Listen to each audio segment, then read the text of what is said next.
哎呀，吓我一跳！这里和地球可真是完全不一样啊！喂，留你一个外乡人在这儿，可不是让你吃干饭的，赶紧干活去！没用的废物，体力连个小孩子都不如，就该把它扔到山里，让野兽吃掉。哥一个穿越过来的地球人，还跟你们这群牲口比体力？看我的天马飞锤！大鹏展翅！又开始了。上次举起来，我足足喘了5口气呢。哼，我喘了3口，下次挑战举2个。好啊，谁怕谁？哎呀，用力过猛，被我握碎了。这么一比，我确实挺废材的。唉，比起这个，更让我头疼的是这玩意儿。主线任务：宿主开山立派，建立此方世界第1大宗门，成为第1祖师。主线任务不同阶段，每阶段需在限定时间内完成，超时未完成直接抹杀宿主。抹杀宿主？还能抹杀我？我就不信了，这到底什么破玩意儿啊！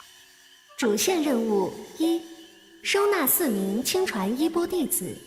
任务说明：哪怕是个散修，想要传承自己的衣钵，也要收徒。一个门派最重要的资源永远是人，是天赋出众的弟子传人。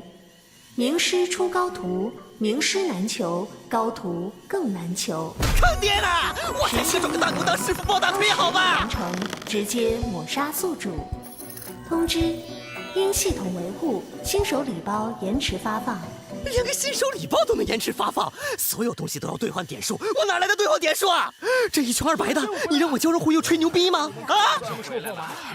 你回来了，爸爸，业务呢？我哟，你们的武器都哪去了？啊，武器可是第2生命啊，咋就丢了呀？发生什么事了？似乎有故事呀。狼凤是我们狼村的希望，现在被10村的人打成重伤，绝不能善罢甘休，绝不能善罢甘休。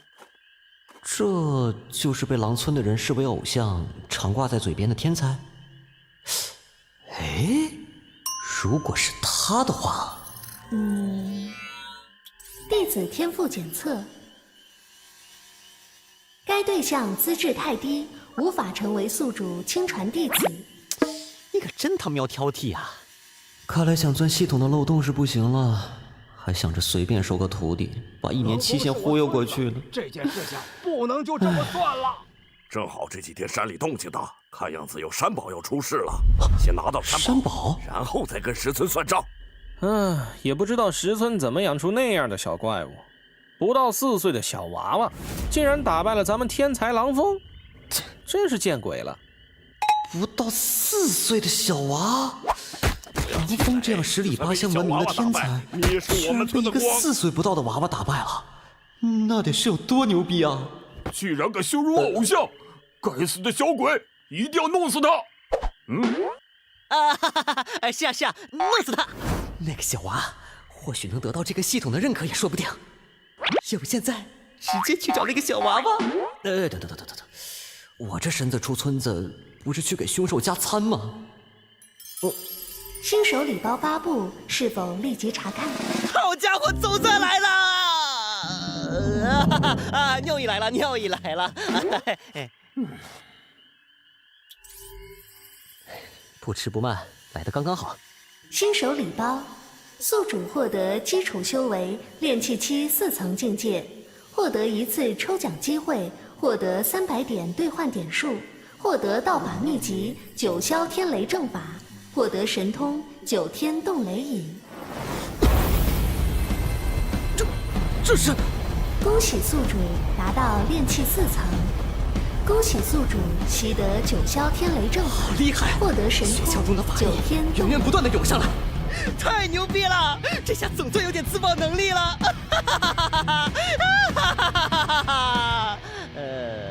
我要建立史上第1宗门，成为第1祖师，可差得远了吧？1瓶氧气弹要10个点数，炼气剑要30点，火球术、掌心雷这些需要100点。再让我看看我这300点都能买些啥啊！我靠，后面的高级货不更高了，根本不够用啊！哼，还好，这失传多年的九霄天雷正法是这天元大世界最顶尖的雷系道法之一。新手礼包里能开这本书已经超级幸运了。等我练成一身神功之后，再出来大杀四方。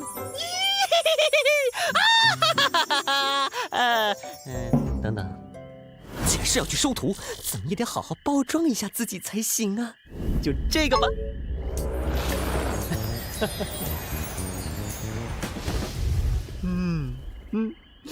贵是贵了点，但质量和卖相是真的好，哇，真帅！好，趁着大家注意都在那个狼蜂身上，从村后溜走。徒弟，为师来了！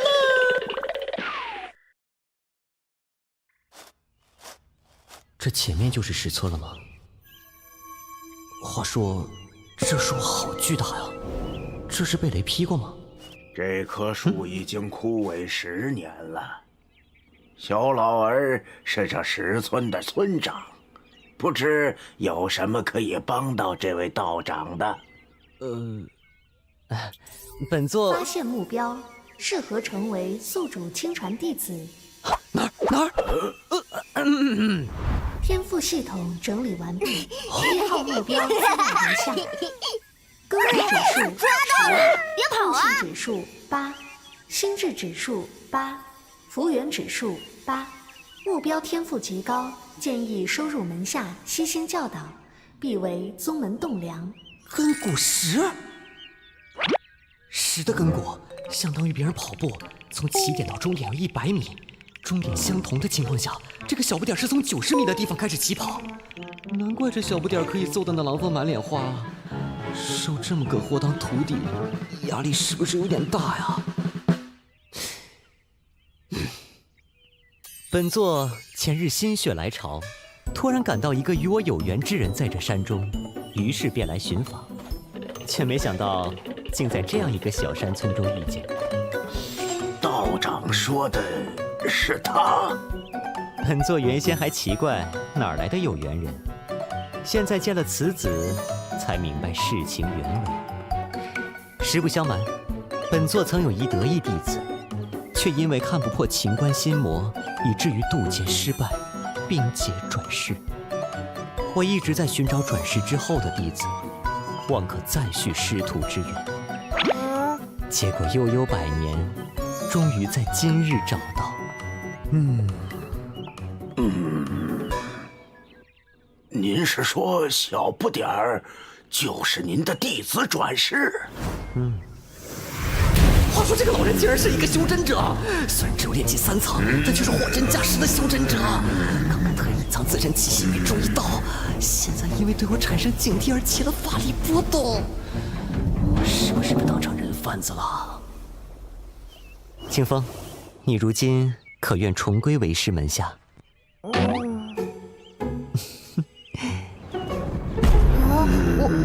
我不叫清风，我也不想离开村子。罢了，你素质未开，不记得前生之事，为师也不强求。不过为师算到你我缘分未尽，今日一别，终有再见之日。这枚护符，为师留给你防身，若遇到危险，便将护符扔向敌人，当可保你周全。你我有缘再见。哎呀，吓死我了！此人已看破老夫的底细，可老夫却看不出他的修为深浅，怕不是筑基期甚至金丹期的大修士。差点露馅，得想办法再前进村才行。系统隐藏福利，只要不出手和常人无异，修为更高的修真者也无法看穿实力。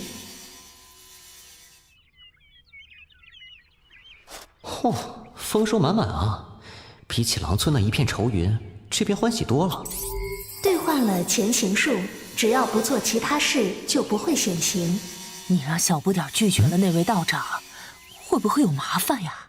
你说小不点会不会真是那位道长的弟子转世？我本来以为那道人是帮着石天意的人来寻小不点儿要斩草除根，但现在看来却不像。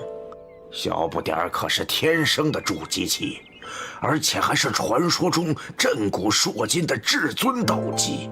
要说是大修士转世，倒似乎也说得通。哦，那时候还不到半岁，他那至尊道基就被同宗兄弟石天意给夺走了，真狠心呐！真是个苦命的孩子。总之，我答应过他爹，一定要照顾好小不点儿。那道人终究来历不明，还是小心为上。小不点的身世，仅限你我二人知道，绝不能走漏风声，否则他就危险了。难怪那小娃的根骨能达到10的满值。不过他的道基已经被人夺走了，根骨一项为什么还是10呢？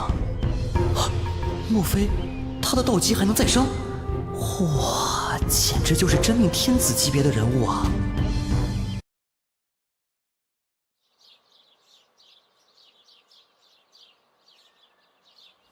唉，给人当老爷爷也不是那么好当的呀。难不成是狼村的人提到的山宝出世？是给那小不点准备的吧？果然8的福远不能小看啊！哼，看来我是第一个赶到的。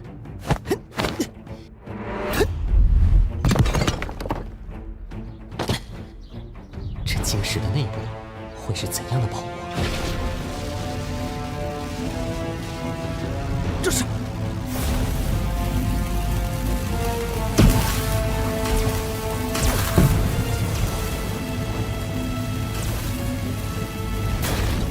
九霄天雷正法自动运转了。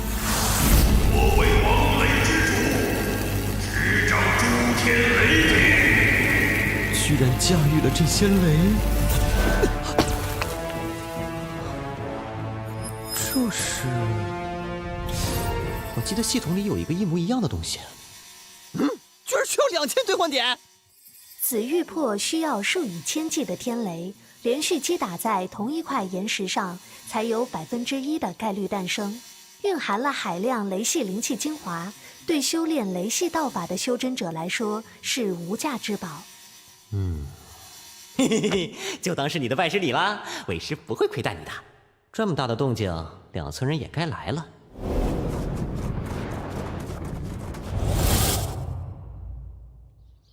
天雷玉魄被人取出来了。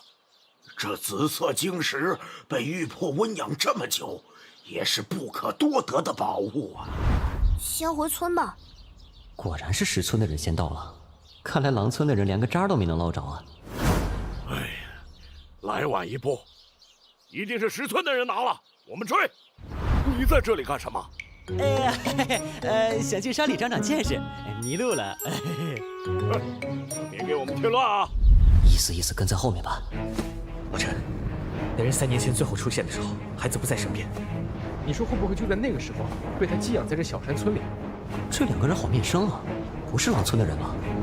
要真是当年那孩子，就来个斩草除根，留着他，对表少爷来说终归是个祸害。我们直接出手，说不定会被人找麻烦呢。这眼前不正好有一只替罪羊吗？可以给余家的人背黑锅，也算他们的造化了。啊，他们在用法力传话，普通人可听不到。不过就凭狼村这些世俗武者，去了也只是送经验，这下可有好戏看了。这不是狼村的人吗？你们聚众于此，所谓何事啊？少给我装！你们村的人打伤我孙子，现在还把山宝取走，这事儿可不是这么算了。山宝？我可不知道你在说什么。不知道你说什么。当老夫傻子呢！万岁财，10村的人可不好惹，待会儿要是打起来，这可是你们10村自找的。人呢？果然又躲起来了，胆小鬼！不躲咋行啊？万一被那村长和小不点看见，我不就穿帮了？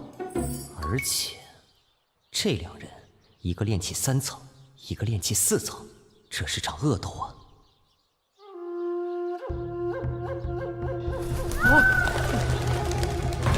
凶手！怎么会突然？怎么突然会有这么多凶手？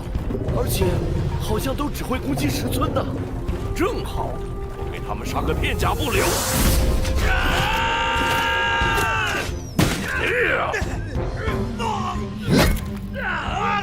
再这么下去，小不点可不妙啊！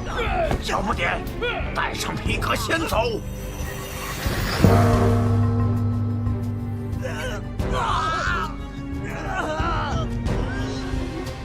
是法器，大家跟上，快，在这边跟上！是修真者，你们是什么人？是石家还是余家派来的？竟然连一个小孩子都不放过！死人没必要知道。这小崽子能为我家表少爷奉献，那是他的造化。你们不是好人，看招！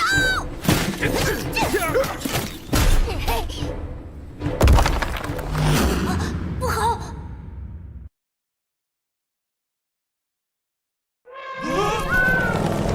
管好你自己吧！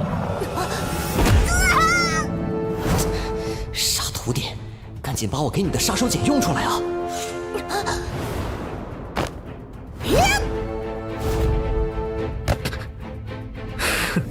到底是个小屁孩啊！这什么鬼东西？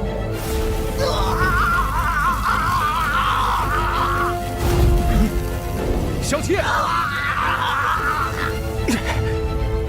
不妙，得快点逃！今天是个好天气，你们以为我的9天冻雷影就这么简单？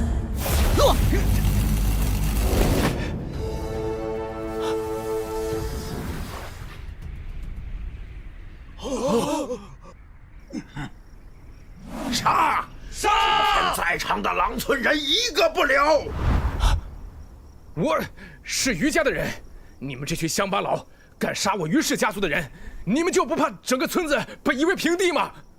哦，还好，虽然使用起来限制太多太麻烦，但威力总算没让人失望。老陈就交给小不点和村长吧。现在只要偷偷溜进村长家院子里，等村长和小不点回来，只看到我料事如神、安然自若的气度风采，还怕小不点不纳头便拜？第一个徒弟终于要到手了。对了，记得要把行头换回来才行。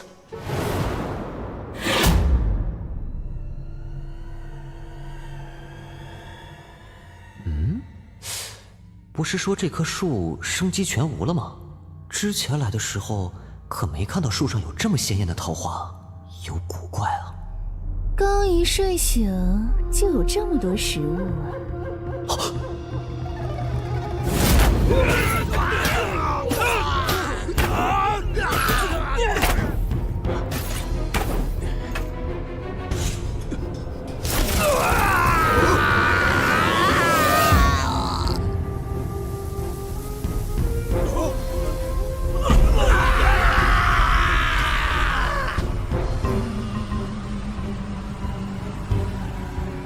今天先到这儿吧，剩下的先放放。这手绝对有问题。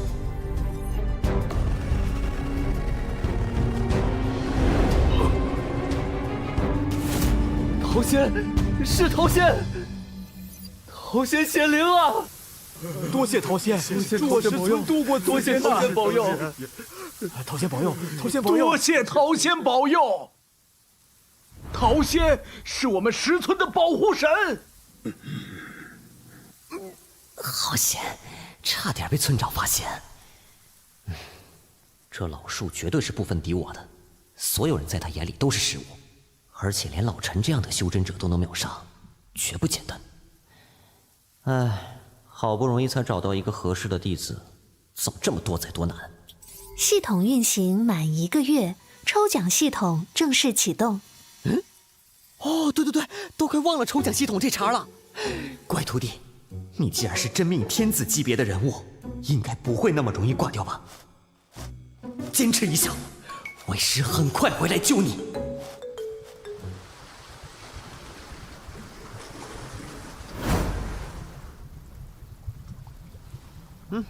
这里比较清静，就在这儿抽奖吧。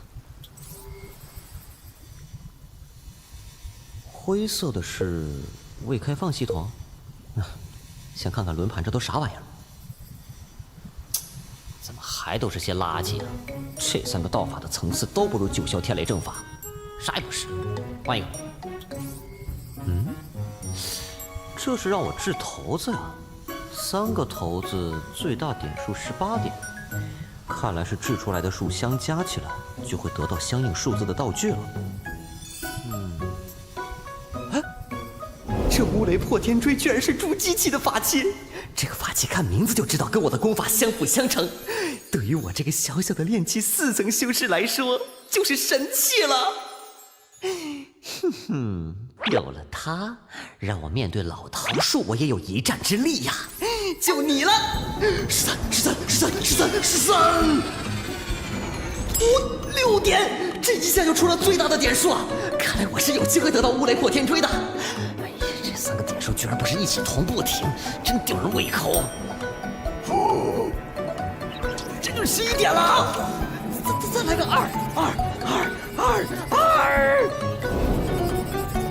对，2，停下来！啊，换我2来！这还没过完啊，还有希望！12什么都没有啊！终于停下来了，这心情就像坐过山车似的，可真会逗啊！这系统该不会是拿我寻开心吧？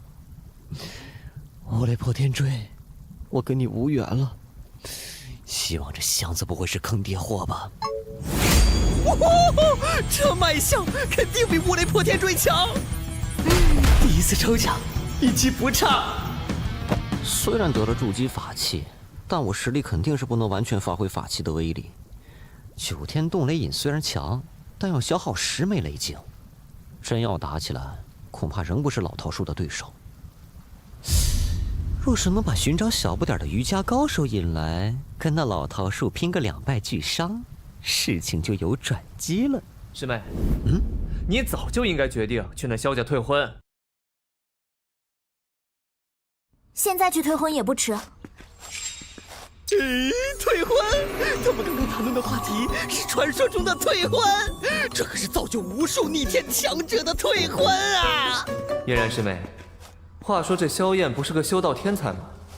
如今怎么变得这般废柴了？有外人在，不谈这个了。一个山野村夫罢了，我用法力传音，他听不到的。曾经天才，现在废柴，还有一个未婚妻上门退婚打脸，这绝对是玄幻主角真命天子级别的待遇呀！不管他是天才还是废柴，我都要去退了这门婚事。就算是爷爷，也不能强迫我嫁给一个从没见过的人。没错，妹子，要坚定不移的去退婚，哥看好你。哎，等等，他现在去退婚，主角就翻身了。主角翻身就没我什么事了。可恶！为什么偏偏是这个时候？要是现在去退婚的话，主角就会爆发了。有可能是随身带着老爷爷，又或者是出门捡神器，又或者家中翻到超级功法之类的。我可是要取代主角老爷爷的男人呐，怎么可以放过这种主角徒弟呢？但是小不点的事还没解决呢，怎么办呀？婚是要退的，但不是现在。等一下，3位高人可是传说中的剑仙？你有何事？小人住的村子里出了妖怪，还请仙长出手除去，我们全村人都感激不尽，还请仙长救救我们。是小人亲眼所见，本来被劈成焦炭的老桃树，突然抽出新枝，还开出娇艳的桃花。等等，枯木逢春也不是什么稀罕事。对，仙长说的是，但是那桃花会杀人，杀了好多人。你说说看，桃花怎么杀了好多人？事情是这样的，那桃妖是我们村口被雷击后的死树。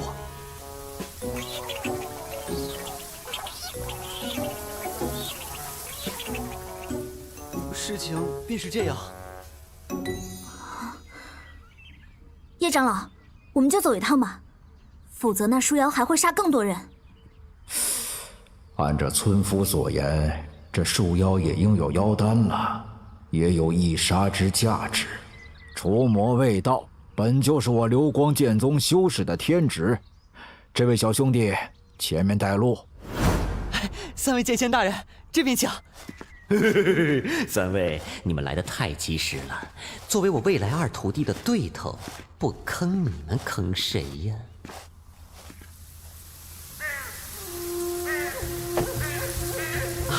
这是攻打我们的狼村人，还未来得及收拾，仙师们勿怪啊。前面就是我们石村了。救命啊！要敢杀人了！这么快就开始杀人了，不好，得快点溜掉，不然遇到村长和小不点就说不清了。他要杀人了，快跑啊！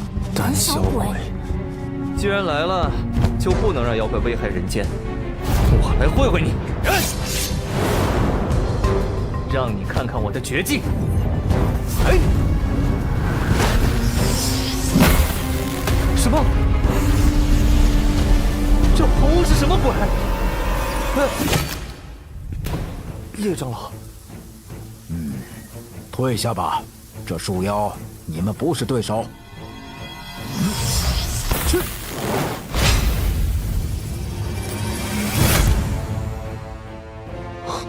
这老头树妖果然也有筑基实力，幸好把他们忽悠过来了，不然就麻烦了。只要你们是两败俱伤，小爷我就有可乘之机。去。3、震，杀！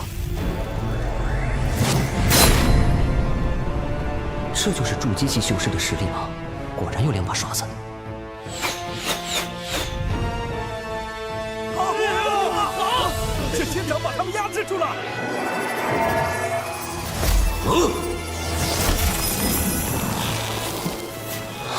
总感觉不对，这树妖不应该这么弱才对啊！就等你这招了。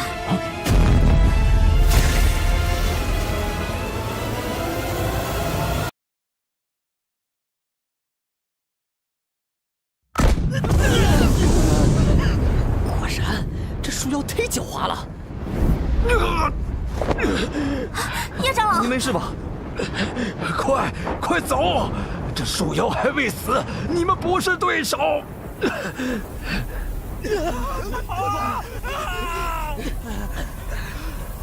这树妖秃了不少，看来他也不好过呀。机会来了。这东西太消耗法力了，法力快被抽空了。对了，我还有个天雷玉魄。哇，是浑厚的力量。受死吧，老桃树！北极天赐神光！村长，你看那边。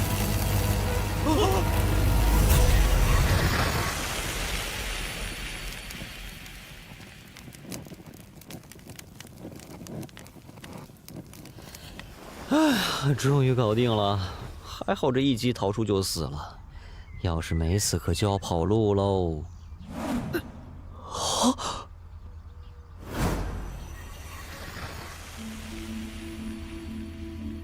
好美啊！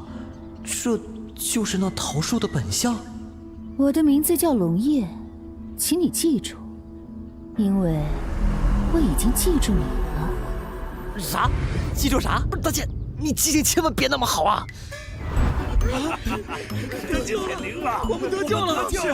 不好，我还没换装呢，你先溜。这家伙也太会解谜了吧！多谢这位冲着两败俱伤才出手，得救了。罢了，看那道雷光的威力，对方实力比我职高不低，我有伤在身，回去理论也是自讨苦吃。我们走吧，只是妍儿的婚事，老头子有伤，需耽搁一段时间了。叶长老，您的伤势要紧，妍儿婚事推迟一会儿不打紧。忙活了半天，终于要到收获的时刻了。嘿嘿，徒弟，快到为师碗里来！村长，这大劫之后有何打算？这一天两头的大难，是不是我们村风水不好啊？对呀，村长，你给个准信儿，不然我们心里没底呀。我们先回去再说吧。话说狼村那边要怎么处理呀？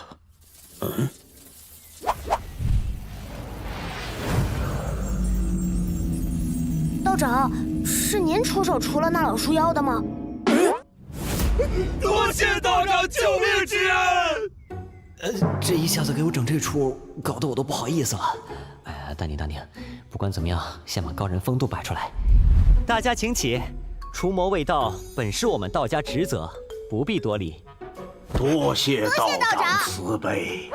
小不点儿，快到为师碗里来。为师留给你的护符用掉了？用掉了。我之后也去找过，但找不到了。道长勿怪，情况危急，也所幸道长护符威力绝伦，才可救小孙一命。这道长不会又想让小不点拜师吧？无妨，本就是留给你护身用的。为师也是感应到护符有变，所以才又返回来。所幸我这里还有一枚护符，说好了，以后自己多小心。为师还有事，咱们就此别过，有缘再见吧。快叫住我呀！3、2、1，县长请留步。稳妥的很。不知村长还有何事？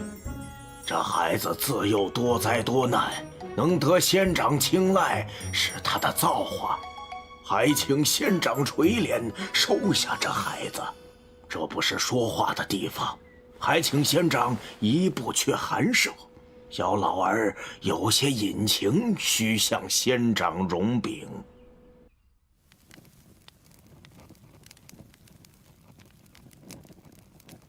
小不点儿，你愿意拜这位县长为师吗？能学跟县长一样大的本事吗？对，快到为师碗里来。那是自然，甚至更大的都有。我愿意。不过，你若是拜我为师，就要跟为师离开村子了。为师不能在这里久留。要离开村子吗？小不点儿，你不是总是问我爸爸妈妈去哪儿了吗？我脑子里有些印象，可是总也想不起来。爷爷，你终于肯讲给我听啦！县长，这孩子他的身世很不一般，日后或许会给您带来麻烦。无妨，既然收了这个徒弟，我自然有义务解决他的后顾之忧。小不点儿本名叫石天浩，出生在大秦皇朝皇室，虽然不是正统，但也贵不可言。小不点儿天赋不凡，不仅是天生道基，更是千古罕见的至尊道基。但天生道基却没有第一时间体现出来。当他父母发现时，正逢他祖父在一处险地失踪，他父母急于寻救他爷爷，不得已将他寄养在别人家。这一寄养就出了事情，这一家也出了个小天才，名叫石天意，天生重瞳，看穿了小不点儿身怀至尊道基。结果就是石天意的母亲找人硬生生夺走了小不点儿的至尊道基，移植到他儿子石天意身上。小不点儿父母回来后大闹了一场，迫于家族逼迫，不能杀石天意夺回道基。为了救活生命垂危的小不点儿，不得不前往绝地寻药。我与小不点儿父亲有救，算是他唯一可信任之人。他父母便将小不点寄养在这儿。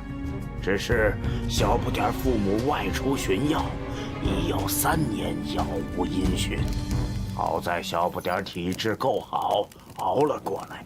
但石天翼的母亲家族于氏家族的人已经找了过来，势必要斩草除根。于氏家族亦是皇族4大家族之一。这次摸到大山的2人，不过是最低级的奴仆。爷爷，我想起来了，父亲，你们在哪儿啊？小不点儿，果然是真命天子级别的待遇啊！放心，以你10的根骨，什么千年皇朝、万年宗派，通通都是垃圾。石天昊，我问你，你失去了至尊道基，那石天翼的族兄现又要赶尽杀绝，你当如何自处？不就是道基吗？师尊不是疯的，是自己一步一步闯出来的。我便在原神上等着他，请师父收下我，教我道法。恭喜宿主收得第1名亲传衣钵弟子石天昊，宿主获得奖励，抽奖机会1次，获得奖励500兑换点数。耶！第一个徒弟到手。好，你有此心性，为师自然全力助你。收拾一下吧，我们明日出发。要按时吃饭，别着凉了。一路上小心，多跟师傅学习道法。爷爷奶奶再见，等浩儿道法有成，就会回来看你们的。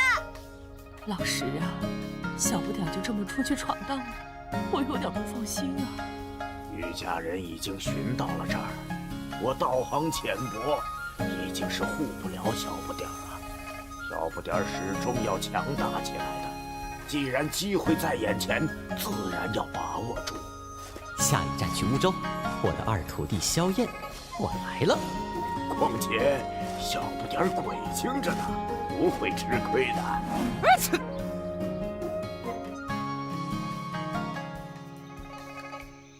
哼，不愧是山里的孩子啊，在前面开路方便多了。正好可以传授小不点9霄天雷阵法。哎，对了，还有一次抽奖机会没用呢。箱子，哎，再过来点，哎，对，哎，都在这停，哎，别，快停下！恭喜宿主获得安魂草1枚。安魂草有镇定稳固神魂之效，灵药定魂丹的主材料，数量稀少，不易寻找。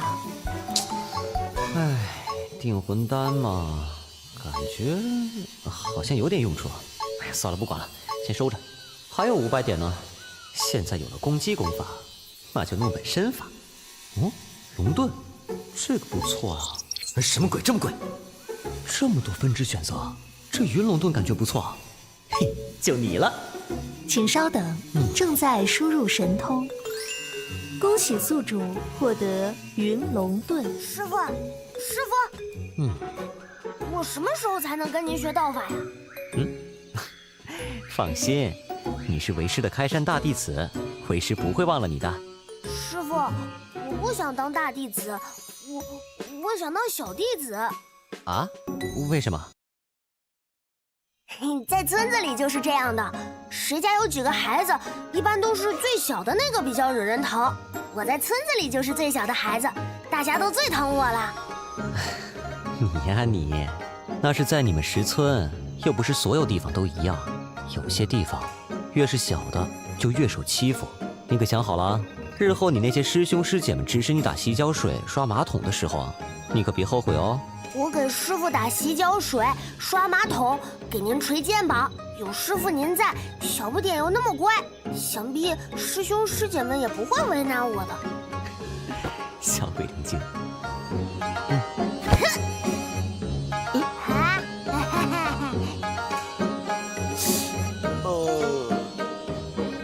没有了，真的一滴也没有了。没想到爸的悟性是这么逆天啊！什么指导都不用做，就能举一反三。再这么下去，我也就只能是一个炮灰级别的老爷爷了，或者一个打酱油的引路人。不行，这都不是我想要的，我要变强。师傅，我想要喝瘦奶，可以吗？师傅。没想到身为真命天子级人物，竟然3岁半了还没断奶。你确定？人家也不是非喝不可，只是比较喜欢喝，就像村长爷爷爱喝酒一样。那行吧，看来以后打猎还要打个母兽才行啊。罢了，多喝奶有益身体健康嘛。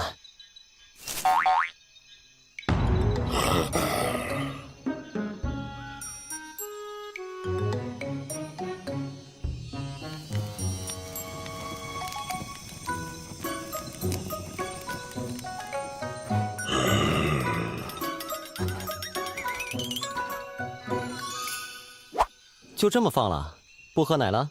不是，只是想换换口味。白瘦奶其实是最美味的，比单一的瘦奶的味道好多了。臭小子，你这张嘴不仅馋还挑得很啊！白瘦奶现在是没有了，单一的换着样来吧。哎，谢谢师傅。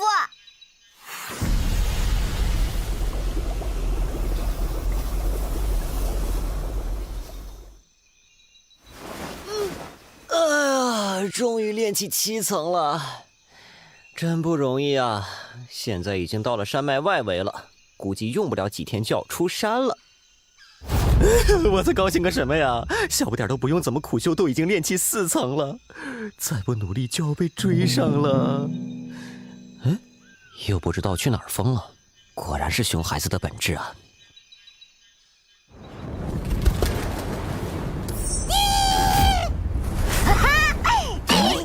抓到了！你飞得好快啊！我练习4层了，都差点追不上你。你怎么找的呀？圆圆的真好玩。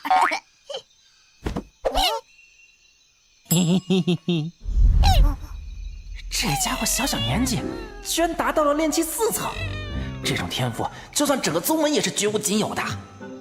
如果我把这个小家伙带过去，门里的长老们非疯了不可，连宗主都会坐不住的。那到时候我立下大功。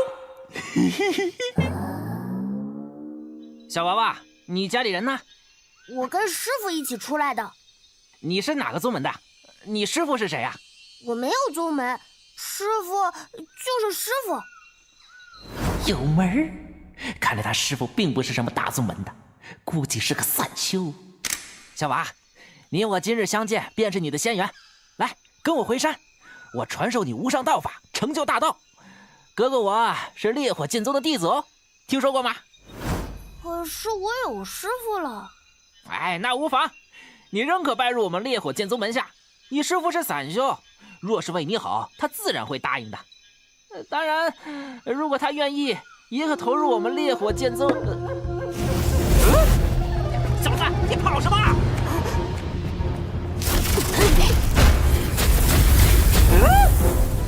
练气6层的我，居然追不上一个练气4层的我。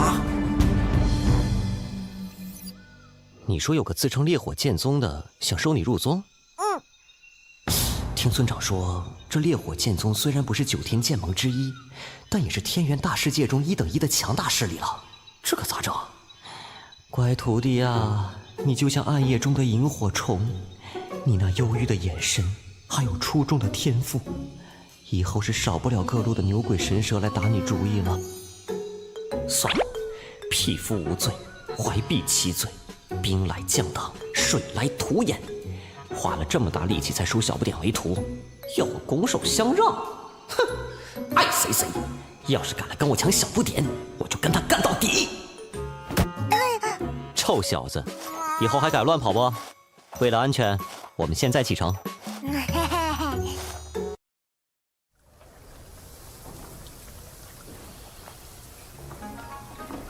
来到这个世界快3个月了，一直在大山里。许久没见过这么热闹的景象了。任务也过了1/4时间了，再不抓紧时间就要被抹杀了。先去打听一下情况。啊？你想打听萧燕？你有什么事啊？为什么要打听她？贫道听闻这乌州萧燕是位天才，来这儿想收她为徒的。哈，那看来你是消息来得太慢了。现在的萧燕不收也罢。可想当时8岁开始修炼，1年练气5重，12岁练气大圆满，当时举世皆惊啊！无数门派踏破了萧家的门槛，甚至还惊动了3大圣地的太虚观。估计你要当时在，也轮不到你了。不过在萧燕快13岁时，不知何故，一身法力1天之间化为乌有，从炼气大圆满倒退回炼气1重，萧燕就此跌落神坛，受尽无数的白眼。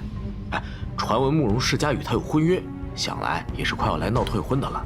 你若是想收这废物为徒，估计他也不能为你传承下去的。师傅，萧燕她好可怜啊。是啊，是啊。来了来了，主角模板！如果不是我倒立吃屎，有屁股想都知道，天才变废柴必然是有隐情的。这个慕容嫣然上门退婚打脸，男主就要发掘金手指开挂了。只要在萧燕开挂之前收了他，就妥妥的。走，小不点儿，先找个地方落脚，然后师傅带你去喝百寿奶。好啊好啊，多谢师傅。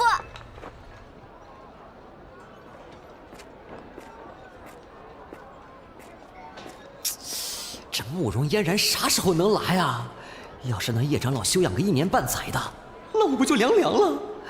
而且现在还有一个问题，就是让萧燕崛起的老爷爷是我的竞争对手，万一提前觉醒了咋整啊？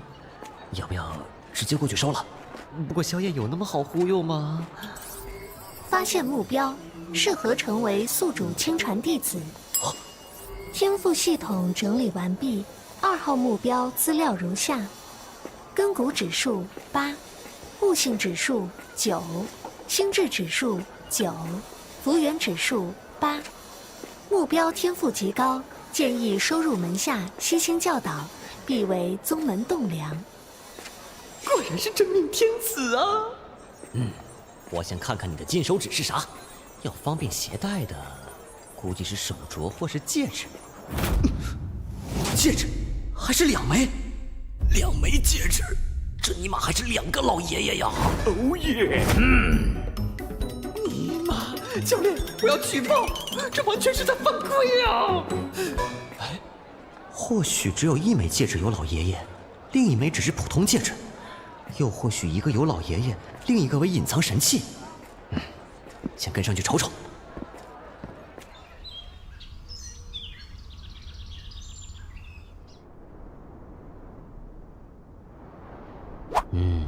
看来这里是他的自留地，不顺心就来这里独处。等到慕容嫣然退婚后，就会来这儿，然后就是老爷爷登场。这不是萧家的天才萧燕吗？听闻你武技高强，本世子不才，想跟你切磋切磋。不知我们乌州的萧大天才意下如何呀？哟，这么快就有人来打脸了？这套路果然是真命天子模板必备啊！既然如此，也是时候露脸了。先给他们个牛叉的印象，再套路忽悠，那萧燕还不到我碗里来？第一形象最重要。你想切磋的话，无需萧燕哥哥出手。有人捷足先登了，听声音还是个女孩。发现目标，适合成为宿主亲传弟子。真儿跟你们过2招好了。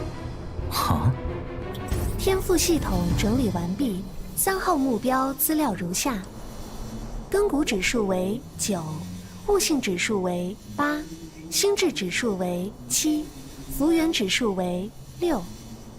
总结：目标天赋高，建议收入门下悉心教导，必为宗门栋梁。又有一个新徒弟，今天真是走大运了。特殊备注：目标目前修为高出宿主1个大境界。高我1个大境界有点难办了。这少女的根骨和悟性资质与萧燕差不多，心智和福缘略逊色，能快速达到这么高的境界，说明资源肯定不少。那么这真儿必然是有大背景，比如隐形的世家子女白富美之类的。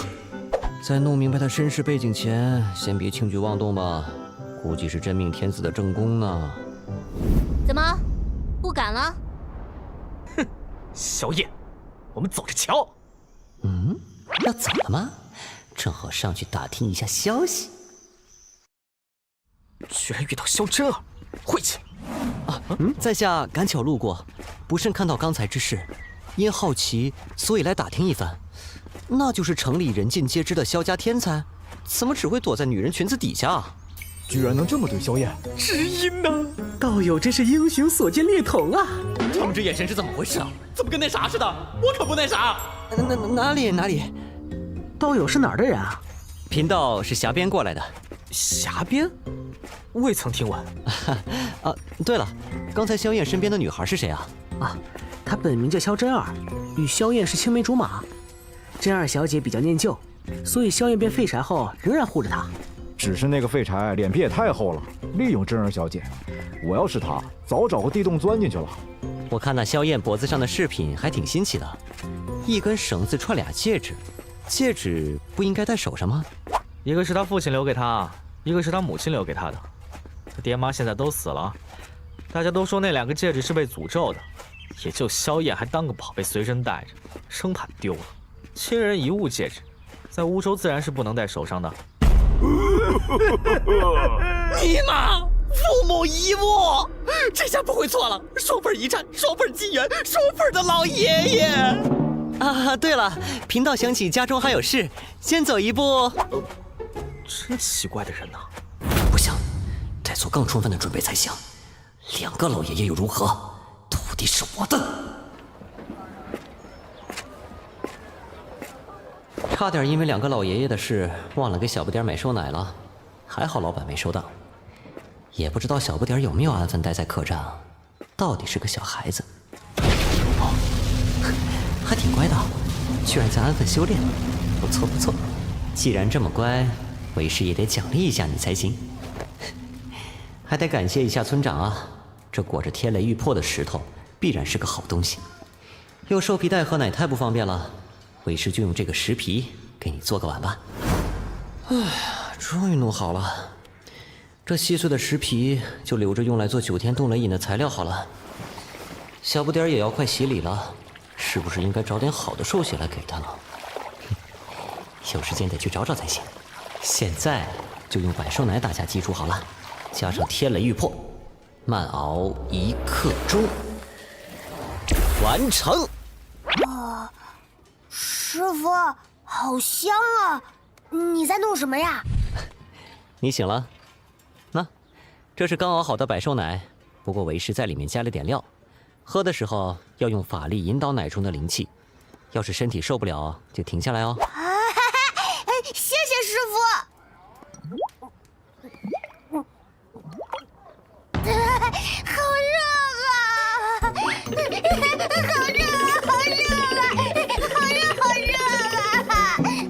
这熊孩子，刚说完就忘了。引。刚才不是跟你说了要用法力引导灵气吗？这个碗给你，以后在市中买来的兽奶都用这个碗盛。这个碗对你有好处，能增强你的雷系灵力。谢谢师傅。好了，你一边玩去吧，别闯祸哦。为师要修炼了。是。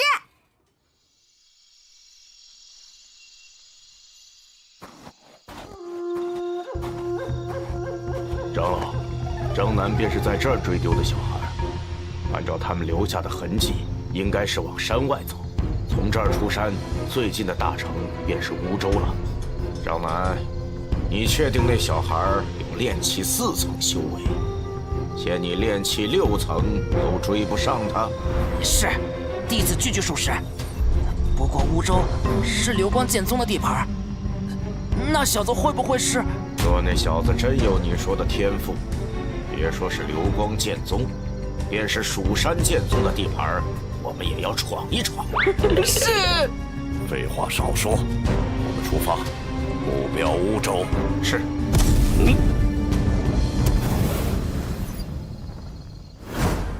客官，在吗？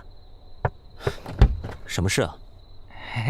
客官，您不是让小的留心，城里发生什么有意思的事儿，都第一时间通知您吗？哦，说来听听。萧家萧燕少爷不是不能修炼了吗？他之前还是修道天才时啊，下过一门亲事。现在，人家女方上门啦。这是个不错的情报，拿去喝茶吧。多谢客官。慕容嫣然终于到乌州了。傻小子，来，帮为师做件事。师傅，什么事啊？有什么好处吗？你小子，好处就是你即将要多一个师兄了，你自己要当老幺的，可不能怪为师。快点，带上为师昨天帮你弄的10万余料。是。慕容小姐，送你一句话：30年河东，30年河西，莫欺少年穷。3年之后，我会找你，我会把今日之辱全部讨要回来。3位，既然已经达到目的，那便请回吧。萧爷爷，今日之事，嫣然向您道歉了。日后若是有空，请到慕容家做客。哼，还迟一步，还是错过了退婚大戏。不过结果还是在预料之中。慕容家的小姐，希望你日后不会为今日的大小姐举动而感到后悔。谁？再有，不要以为有流光剑宗撑腰，便可横行无忌。天元大世界很大很大，比流光剑宗强横的力量也并不少。个人好恶太明显了，都不用费心思收你为徒，哥收了萧燕，你这也在掌心里了。哪来的丫头，竟然敢在这儿大放厥词？我们走。他刚才瞳中的金色火苗，看来有古怪，能吓退同为筑基期的叶可，一定不简单。按照套路，这妮子的身世不是上古彝族圣女，就是哪个大国的公主。要是错了，我名字倒过来写。还是先把萧燕收入门下再说吧。一切已经表明，萧燕去哪儿，这个小丫头就必然跟到哪儿。萧燕成了自己的弟子，萧真儿也就不远了。先去把萧燕收了再说。切，没有实力，连一坨狗屎都不如。至少，狗屎还没人敢去踩。今日的侮辱，我不想再受第2次。小家伙，看来你需要一点帮助啊。这人一点气息都没有，凡人，还是我看不透。你是谁？要干什么？本座是谁？你先不忙问。你不觉得你最应该关心的问题是你为什么落到今天这步田地吗？你知道？随本座来，你自然会知道一切原委。等等我，师傅！腾云驾雾，肯定不是凡人，是高级的修士，而且刚刚没注意，他徒弟居然是4层炼气者。这孩子才几岁，居然是炼气4层，能教出这么出色的弟子，这道人已然是达到返璞归真的境界了。也许他真的能知道我身上的问题。没错，就是这种眼神。想不到这个广告实在是太出色了，快到我碗里来吧，小燕。这里比较清静，便在这里说吧。还请这位前辈指点，在下身上究竟出了什么问题？其实你也大致能猜得出吧。你的问题就出在这2枚戒指上。哦，前辈也认为在下这2枚戒指有诅咒。平常人认为诅咒荒诞离奇，却不知诅咒是真实存在的。但你的戒指与诅咒无关，你身上的巨变不是天灾，是人祸。啊，人祸？前辈是说有人故意害我？难道连我爹娘的死也和害我之人有关？你双亲生死是否与戒指有关，本座不清楚。但你身上的巨变，正是这2枚戒指造成的。好家伙，脑补能力一流啊，有前途！戒指中寄居了阴魂，它吸收你的法力，壮大自身。这就是你修为骤然倒退之因，也是你后来不得进寸的症结所在。因为你努力修炼得来的法力，全都成了阴魂养料。先下手为强，把老爷爷打到反派位置上，看你们怎么跟我竞争。何况我也没有冤枉人啊！萧燕落到这步田地，绝对和这戒指里的老头脱不了干系。但接下来，恐怕我要和戒指里的老爷爷硬碰硬了。变天了，9天冻雷影可以发挥真实威力了。我也有底牌陪你们玩了。若非想有你的供奉，我也不知还要沉睡多久。女人的声音，原来戒指里的不是老爷爷，而是老奶奶。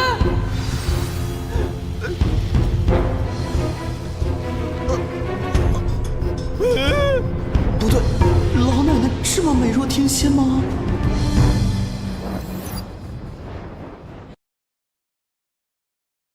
供奉，我体内的变化，真是你搞的鬼！明月也是出于无奈，还请小友莫怪。我不怪你，我怪神马。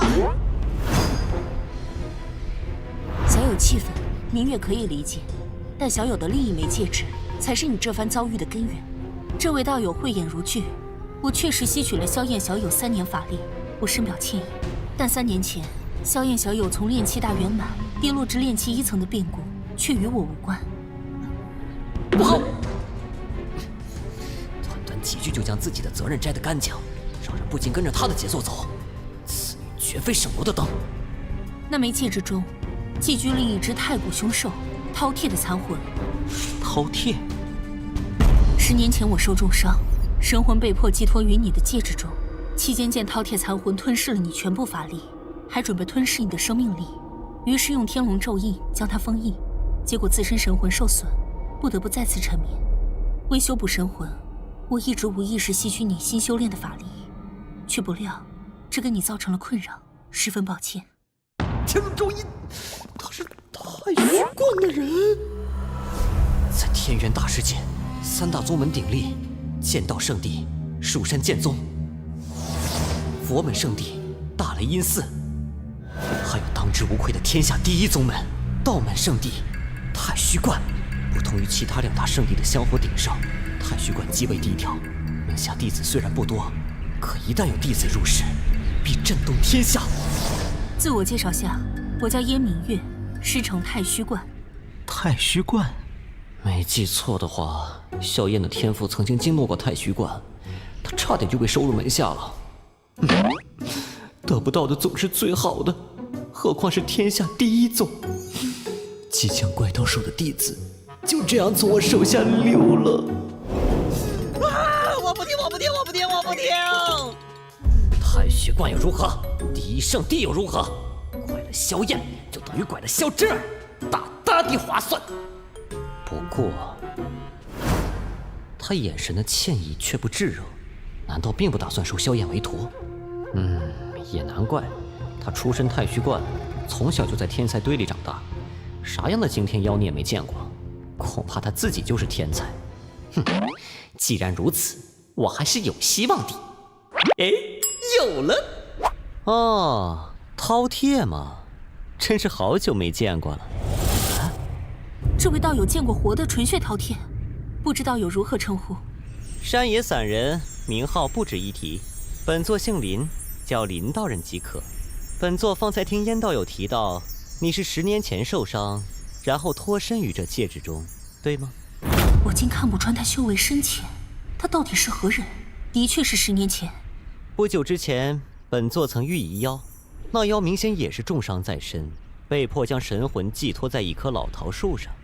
当地人说，那妖怪也是在10年前突然出现的。哦，对了，她是女妖，自称龙叶。果然，我没有死，他也没有死。看来我赌对了。多谢道友告诉我这个消息。道友可知那龙叶下落？这本座就不知道了，但那女妖精养好了伤，多半要来找哥的麻烦。这燕明月同那龙叶应该是标准的宿敌关系，很有可能是道门圣女对阵妖族圣女的戏码。二人容貌、天赋、道法不相伯仲，相互欣赏却又生死对立，恩怨纠葛一生，上演一出相爱相杀不对，是亦敌亦友的好戏。哎呀，一般来说，或许还会爱上同一个真命天子呢。但最重要的是，得知宿敌还活着，他果然不淡定了。以防万一，让我再添一把火。燕道友失了肉身，神魂寄托于戒指中，行动怕是多有不便吧？现在他总不会再惦记萧燕了吧？我有办法重塑肉身，但需要做许多准备。准备时仍需寄托戒指中，否则虽不会伤及神魂，但会白白流失法力。本座或许可以助道友一臂之力。安魂草，它是炼制定魂丹的主要材料。有了定魂丹，我的确可以脱离戒指，神魂稳固。只是，道友苦心造诣，可是为了这萧燕小友。他现在锋芒外露，已经洞悉了我的意图了。淡定，越是这种时候，越要冷静。本座一介山野散人，自然比不得太虚观。想要找几个衣钵传人，着实费尽心力，所以还请道友让本座一让，本座感激不尽。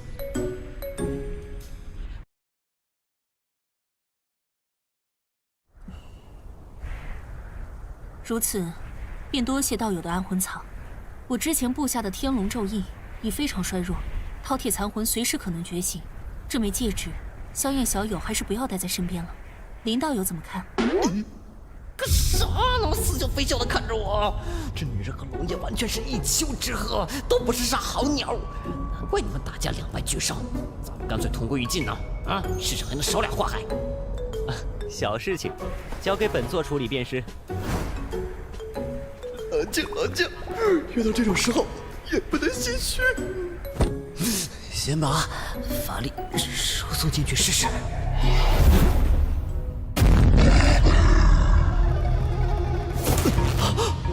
虽然只是一缕残魂，但实力至少也在筑基期，又能吞噬万物，远比一般人族筑基修士恐怖。萧燕当初12层炼气大圆满修为，就这样被他吸成废柴了。想要收拾这头凶兽，办法恐怕还是要落在这天龙咒印上。原来如此，现在这光线如此细，定是天龙咒印被饕餮消耗了很多法力。这样的话，我就来给他充电。为何我输入法力后，光线反而变得更细了？天龙咒印的法力运转方式极其复杂精密，不摸索清楚咒印运转方式，贸然注入法力，只会起到反作用。这不就代表我要学会天龙咒印吗？这得弄到什么时候啊？你同你未婚妻定下3年之约啊，现在有什么打算？无论如何，我都必须成功！我的小饕餮哦，你可安分点吧。当然是奋起直追，把之前失去的东西重新拿回来。你的天赋很好，但你们都在进步。他的起点比你还高，哪怕你恢复天资，可论修炼方面，你确定能在3年内赶超他？他可还有流光剑宗，道术资源远胜于你。我作为外人，本该不便知会你的私事，但你身遭巨变，多少同我有关。为表歉意，我授你一门太虚观法术作为补偿，还请见谅。这妞虽然刁钻，但人品还算坚挺。可，就算我有了这法术，我真的能赢吗？慕容嫣然修炼的是流光剑宗最顶尖的道法，而我萧家道法不过3流，他还有无数丹药和法器。啊，对了，我还有这位前辈。这就对了，快徒弟，快到为师碗里来吧！前辈既然说这话，就是表明有办法让我3年后胜过慕容嫣然。本座自然有办法，但师傅领进门，修行在个人。一块朽木终究成不了大器。我不知在前辈眼中，到底是朽木难雕，还是可造之材。但我的决心绝不会动摇，再多的苦我也能受，再大的困难我也要克服。很好，那你拜师吧，本座收下你了。还要拜师？凡入我门下，定倾囊相授。本座要的是衣钵传人，不是投机分子。谁？萧真儿。本座不欲见他人，你先去迎他，本座就在这里等你。谢前辈。可恶啊！虽然很想一箭双雕，但贸然行动怕是会节外生枝，还是先退让一下吧。真儿，我们去别处。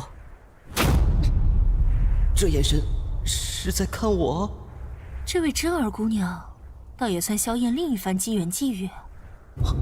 她藏于戒指中，怕是早知道萧真儿的异常了。人生在世，遇见每个人都是一场机缘，只不过是否会产生影响却难说。林道友的想法倒与佛门有些相似。这天龙咒语也太难解了吧！咱们快点解决，我还怎么收徒啊？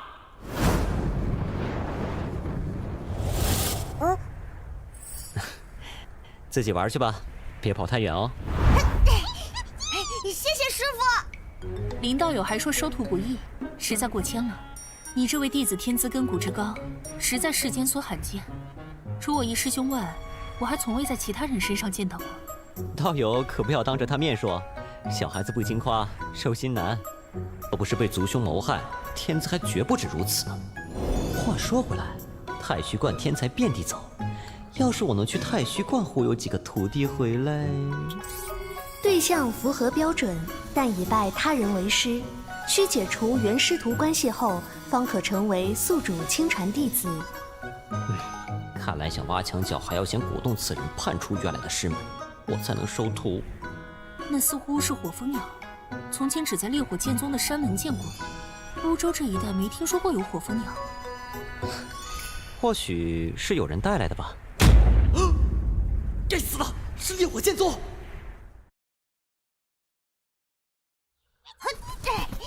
小红鸟，不要跑！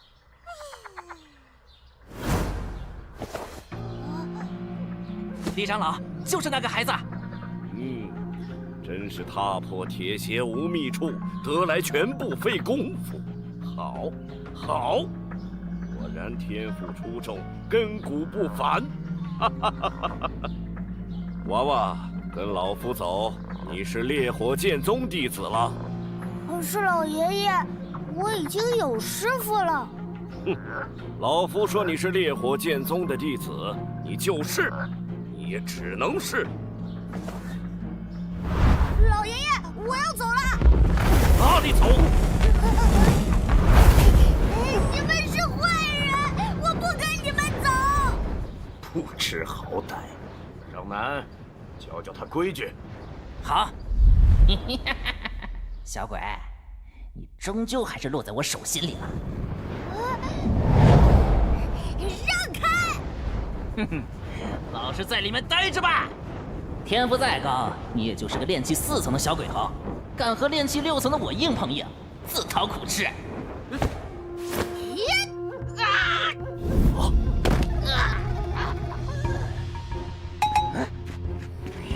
哪里跑！放开我！这臭小子好大的力气，我竟要治不住他了。连个小屁孩都治不住。小畜生！今天就教你学学规矩。好啊，有种再跑啊！师傅，我在下风时，你越服输，敌人越高兴，越会欺负你。所以输人不输阵，意志坚定，才能反败为胜。给本座住手！啊！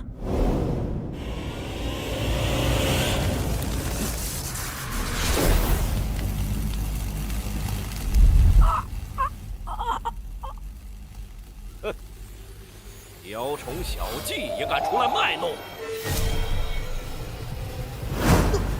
金丹期，别说我现在才炼气7层，就算我成功入气，面对金丹期修士，也只是送菜罢了。师傅，放开我！放开我！你这个坏老头！师傅，作为9天剑盟之一的烈火剑宗，竟会欺负一个小孩子？不过一介散修，以你这点修为，也配在老夫面前卖弄唇舌？这娃子天赋出众，跟你学道，简直是明珠暗投，白瞎了他的天赋。而收他入烈火剑宗门下，正是为了不浪费他的天赋，此乃他的造化和运气。至于你，今天老夫收了个好徒弟，心情好，不跟你计较，赶紧有多远滚多远。从此你再敢出现，老夫一剑劈了你，看看有谁敢说老夫的不是。他在向我施压，这属于金丹修士的压力。怎么办？要不要忍？和对方实力差距太大，要是动手的话，肯定会被这老头杀死的。君子报仇，10年不晚。今天先忍了，等以后修为高了，再有这老头加倍偿还。明知不是对手还要硬上，那不是勇敢，是二货。去，二货就二货，老子穿越过来可不是给人当孙子的。那窝囊还活着干嘛？死路朝天，死万万年，就是一个字：干！哦，哼，看来你是要自寻死路了，那老夫就成全你。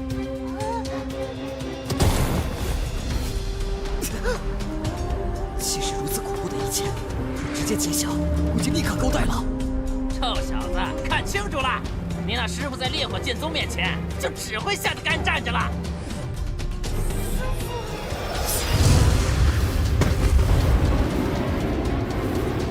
这威力，每道剑光都可以摧毁一座小山了。啊，是金丹级修士。萧炎哥哥，你要拜的这个师傅好像都吓呆了，只怕是虚有其表之人。道友有什么手段也该使出来了，否则要来不及了。要不要救他？宿主自行解析失败，系统工具神通分析器启动。神通分析器可分析某一种神通法术，解析其构架原理，帮助宿主在最短时间内了解该法术。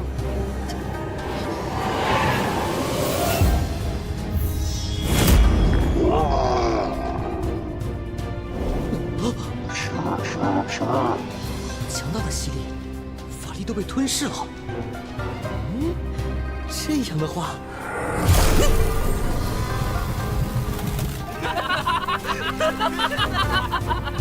真是自不量力，就给手里交摊吧。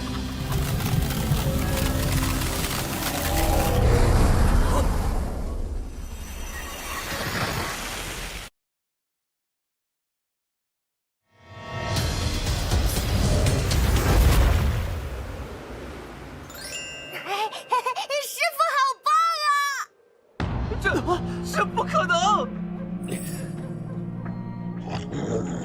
真好吃，这几年亏的全补回来了。不过我还要继续吃。长老，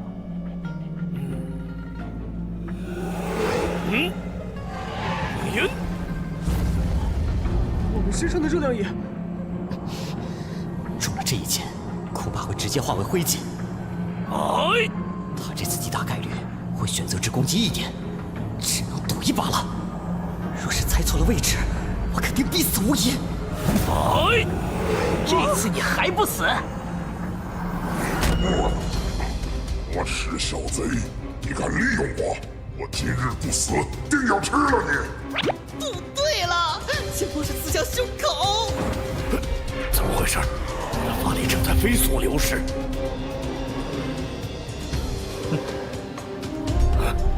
居然把我凝聚的能量吸干净了，看走眼了。这人修为之高，完全不是我可以抗衡的。逃，必须逃！所有人都要逃，否则等到他出手，我们全都要死。小家伙，你闹腾够了？受不了，我吃不下了！叫我小家伙。既然闹腾够了，你的东西还给你。不！小家伙碾压了，好强啊！只会更高。这世上当真人外有人，天外有天。萧炎哥哥若能拜这位前辈为师，也定然前程远大。那红发老头可是货真价实的金丹期修士啊！我若是能拜此人为师，必须拿下人质，否则我们无法全身而退。从现在起，本座弟子少一根毛，你们留下一条人命。饕餮吐出的一部分法力在我体内燃烧，热死我了！等我恢复了力量，一定把你整个吞掉。我怕你没那么好的牙口。又是天龙咒印，你也是太虚光的，气死我了！要不是借助神通分析器学会了天龙咒印，我现在怕已经成人干了。幸亏一击得手，不然就要露馅儿了。长老，快把衣服穿上！师傅，刚才这招好厉害呀，教我好不好？你现在学不来的，努力修炼，为师以后自然会传给你。刚才你打本座的徒弟，打得很爽啊！前辈，我只是，都是你惹下的大祸。这一巴掌真狠啊，他要半条命了都。本座今天不会为难你，日后天昊会亲自找你报仇。等我跟师傅学了本领，我自己来。你们都听清楚了，带上你们的长老走，别在本座面前出现。本想借天龙咒印试探他，没想到感应突然断了。为了不让我看出深浅，居然利用饕餮来应战，他到底是什么来历？小家伙，你闹腾够了？难道这句话也是对我说的？我有哪儿招惹他了吗？哎，来了！弟子萧燕拜见师父。从今往后，你便跟着为师修行吧。恭喜宿主收得第2名亲传衣钵弟子萧燕，宿主获得奖励，抽奖机会1次，获得奖励500兑换点数。嘿嘿，第2个终于到手了，这回真是玩了命才搞定的。修炼火系道法，我手头上只有一部9霄天雷正法呀，这可咋办？而且还得是最精妙的才行，不然这个小姑娘绝对不同意啊。前辈会带萧燕哥哥离开乌州吗？本座不会在这里久留，等他处理好家里的事，我们就该动身了。有一个很艰难的目标等着他去完成，外面更多的磨练和机缘，才能让他突飞猛进。当然，你也可以跟着一起来啊。对不起，萧燕哥哥，真儿无法陪你去。果然，刚刚的表现还是无法折服他。他的背景可能比我想象的还要牛。哎，第3个呀，第3个，你到底在哪里呀？真儿，你不用为我担心，这一时半会儿我还不会走，而且我有预感，我们应该很快会再相见的。萧燕小友，我说过我会传太虚观的一门神通作为补偿。我本来想传你天龙咒印的，但现在恐怕不需要了。他知道我掌握了天龙咒印。现今这门法术名为红莲破，火系法术神通，他修炼极其不易，甚至有一定风险，但可以越级战斗，善于以小博大。多谢前辈。除了林道友提供的主要安魂草外，还需几味辅药，劳烦萧燕小友帮我收集一下。放心吧，前辈。为师在附近替你们护法。萧燕哥哥，刚才动静太大，我得先回大宅稳一稳人心。好，那就麻烦你了。安魂草、定魂丹都归那个臭女人了，我恨呐！哎呀，你别骂了，行不行？我就要骂！吃了定魂丹，我立刻就能恢复至少5层的实力。我诅咒太虚关的都没有好下场，就像你们前任圣女一样，道心未破，夜神修为尽毁，嫁给他人为妾，受气呕血而死。遗留独子孤苦伶仃，父亲默然视之，敌无百般打压。我没听错的话，你刚才说昔日圣女被人害死后留下了个儿子，而且过得极惨。你相信说昔日太虚观圣女被人害死，留下了个孩子，身为豪门庶子，却被父亲和嫡母打压，过得极惨？我凭啥告诉你？嘿嘿。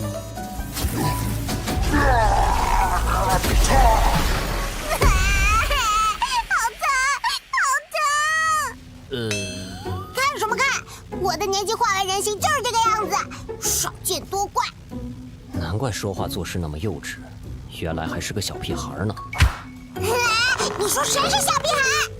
若你真认为你是大人了，那请机智一些，最起码弄清自己现在的处境。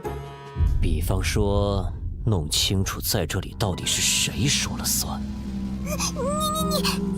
你要不是之前挨了烈火剑宗那臭老头一下狠的，你这种法术不知的天龙咒液早就被本姑娘吃干净了。你这话的意思是提醒我趁你现在最虚弱的时候彻底干掉你吗？当然不是，当然不是。可我觉得我现在应该彻底灭掉你啊。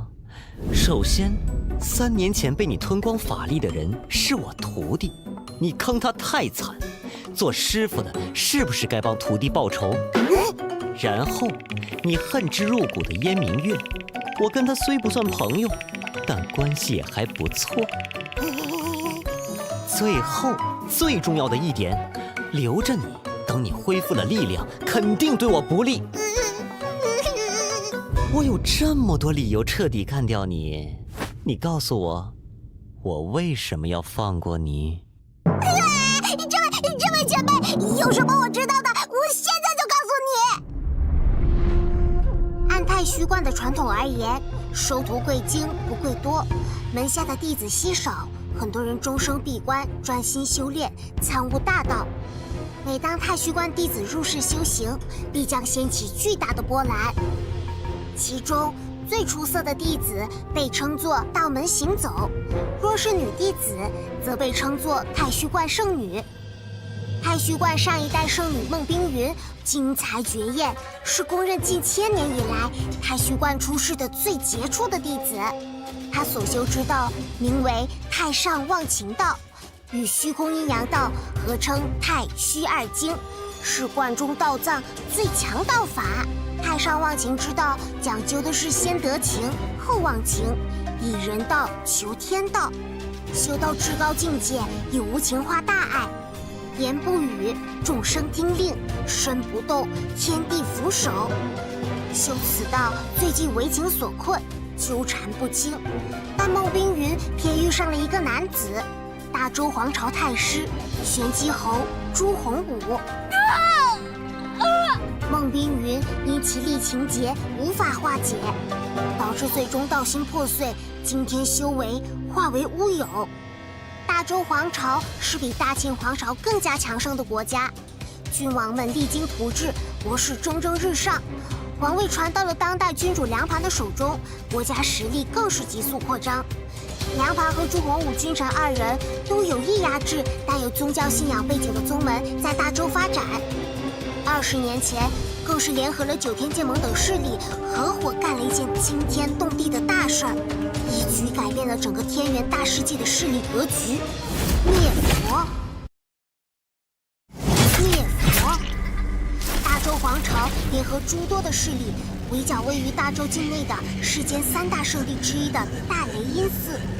那一战惨烈到了极点，强者高手战死无数。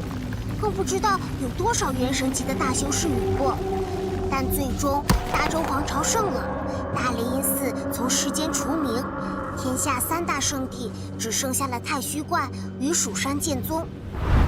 而孟冰云因为太虚观与大周皇朝的对立，因同朱洪武的结合，甚至被太虚观逐出了师门，更差点被清理门户。因为道法的缘故，孟冰云入室历练时做过卖艺不卖身的花魁，而玄机和府重礼教，所以她嫁过去也只能当妾，然后很快就被侯府的大夫给欺负死了。一入豪门深似海，朱洪武这种人物，就算动感情，在权力面前也完全不值一提。那孟冰云的儿子呢？我只听说孟冰云和朱洪武有一个儿子，名字好像叫做朱毅，古怪的名字。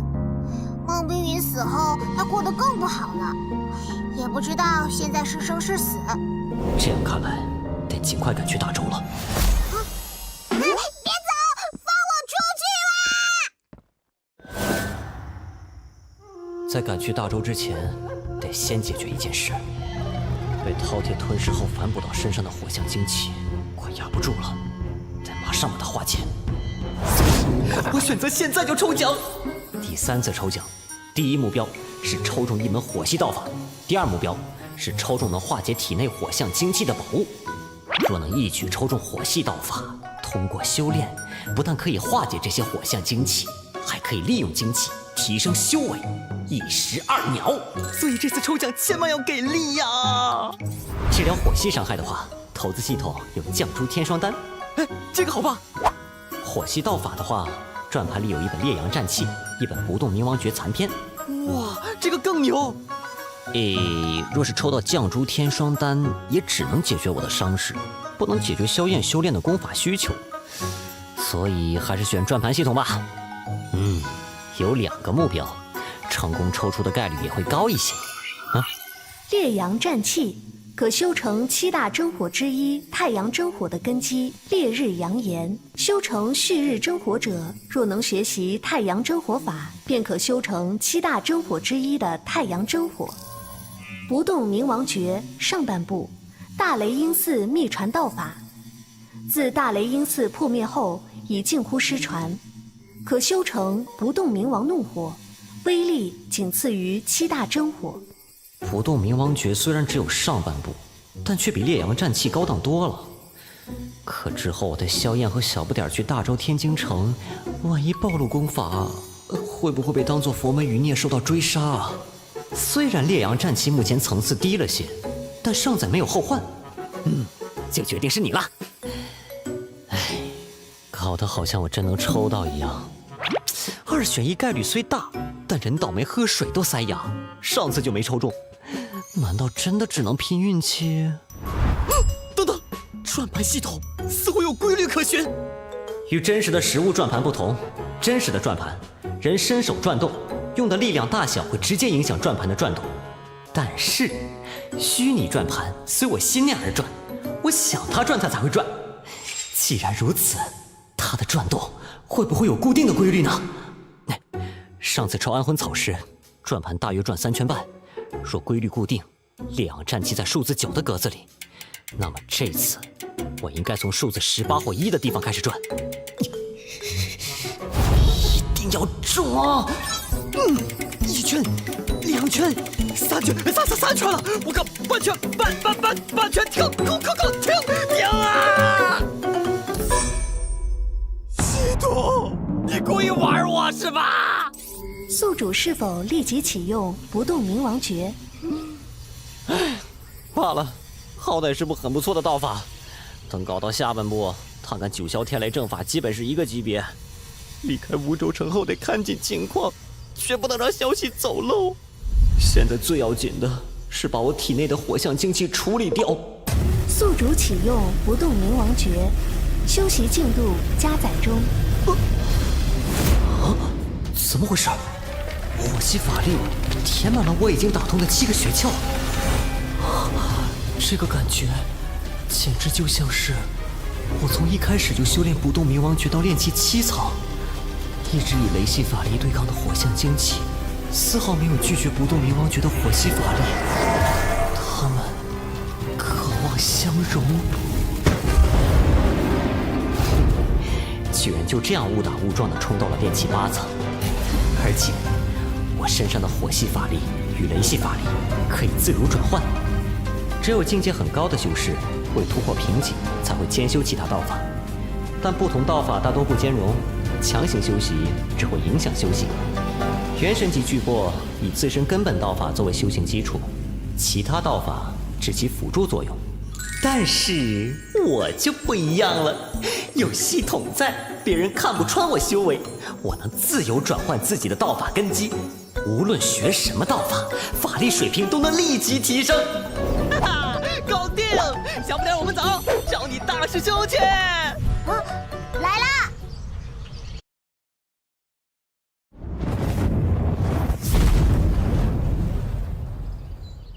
学完了，领悟的如何？领悟的很顺利，我感觉已经掌握诀窍了。林道友似乎有喜事。得此家徒，自然是喜事。这3年你百经磨难，却仍坚持修炼，道心坚固，这很难得。日积月累之下，你的根基会更扎实，将来提升境界的瓶颈也就少了。你看似浪费了3年时间，但其实以后很容易把这3年追回来的。那师父什么时候教我道法？林道友，我看你小弟子修行的似乎是雷系道法。这个小家伙适合修行雷系，于是本座便传他雷系道法。为人师者，因材施教。对于萧燕，我自然也有适合他的道法。师父还会不同的道法，不愧是师父。能掌握不同道法，而且造诣不浅，他绝非普通散修。难道他是某个大势力隐世多年的修士，突然入世了？爹，娘，你们在天上还好吗？孩儿很好，虽然法力消失后在家族内受尽欺凌，但现在没事了，法力消失的原因找到了，今后我可以重新开始修炼，而且我还有了个很厉害的师父，还有一个比我小的师兄。从今日起，你就是为师的大弟子，暂代掌门弟子之称。你身为大师兄，得做出表率才是。是，师父。10天后见过大师兄。放心，以后出事，师兄会罩着。我一定加倍努力修炼，师父放心。日后师弟师妹们有了麻烦，你这个大师兄就得出头哦。师父放心，就算惹出老的，也不需要您出手。到时候我老的小的一起打。是啊，师父，我也会去帮大师兄的。你回去准备吧，把其他事安排好。3天后，我们就得离开梧州了。我的药材也有劳萧燕小友了。不知燕道友日后有什么打算？还请林道友指点一下，之前在哪里遇到龙叶？我稳定神魂后，要先去寻他。这么大的仇啊，他叫你哪儿了？他手里有个东西，不管是师门还是我，都必须设法追回来。本座是在1个月前，在梧州东北的连绵山脉中遇到过此妖。以后有燕明月出马，那女妖应该没工夫来找我麻烦了吧？当时他寄身于一株老桃树上，突然觉醒，危及村中人性命。本座正好路过，破了他的邪法，也救下了这个小家伙。这龙叶是什么根底？本座看他不似凡妖。林道友说的没错，他的本体是狼环玉树。狼环玉树，万物有灵，草木也可修成精。草木妖族的修炼潜力与物种直接挂钩。天地间最顶尖的4大灵种神树分别是梧桐神木、沙罗铁树、人参果树、狼环玉树。这等根骨天赋，难怪能给燕明月当宿敌啊！原来如此。若是当初知道他的底细，便顺手除去了。他是妖族大圣天妹的嫡传弟子，修行至高道法天道妖姬。我与他若是死逼，便是同归于尽。还要谢过林道友重创了他，让我多了几分胜算。嗨，无心之举，不敢居功。这就对了，赶紧摆平他吧。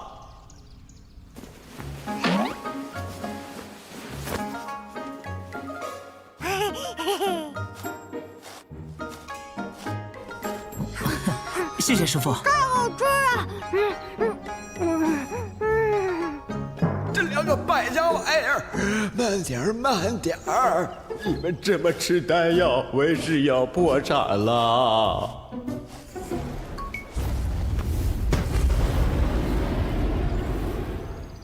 嘿嘿，才不到3天就冲到了炼气3层了。教练，我也想退魂。他明明做道人打扮，为何有大雷音寺的秘传道法？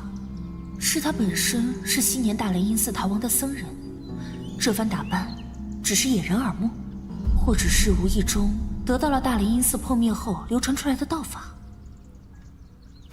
真儿，我一定会回来见你。我等萧炎哥哥回来，取回属于你的荣耀。狼骑竹马来，绕床弄青梅呀。3天，他便已突破到炼气3层。林道友好眼力，明月甚至都有些后悔了呢。严道友过奖了。严道友，就此别过，预祝你此行一帆风顺。林道友也多保重。走喽！注意，为师这就来。老夫打你，是因为你没有摸清楚对方底细就盲目上报，懂吗？不能就这么算了，这个仇必须要报。好，贵派有什么仇要报，说来听听。9天剑盟，同气连枝，本公子不介意帮个小忙。金丹七修士，蜀山剑宗。哎，走一走，看一看喽！瘦奶，我要喝瘦奶。哎，别乱跑，走丢了怎么办？你陪他去玩吧，为师先去找一个人。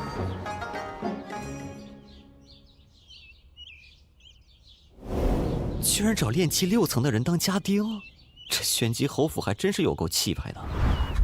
客官，这你就不知道了吧？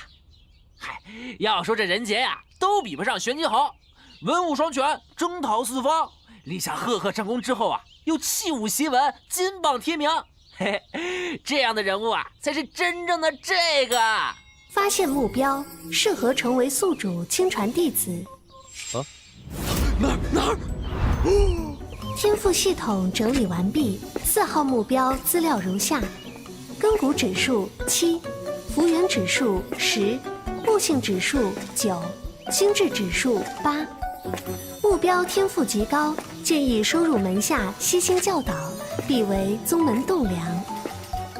复原指数10，这是刚站着就有经验法宝送上门的逆天运气啊！不会错了，就是他。那青山少年是谁？看他衣着简朴，但气度凛然，不似奴仆之流啊。小道爷好眼力啊！那人名叫朱毅，是玄机侯的庶子，生母青楼出身，早年呀就已病故了。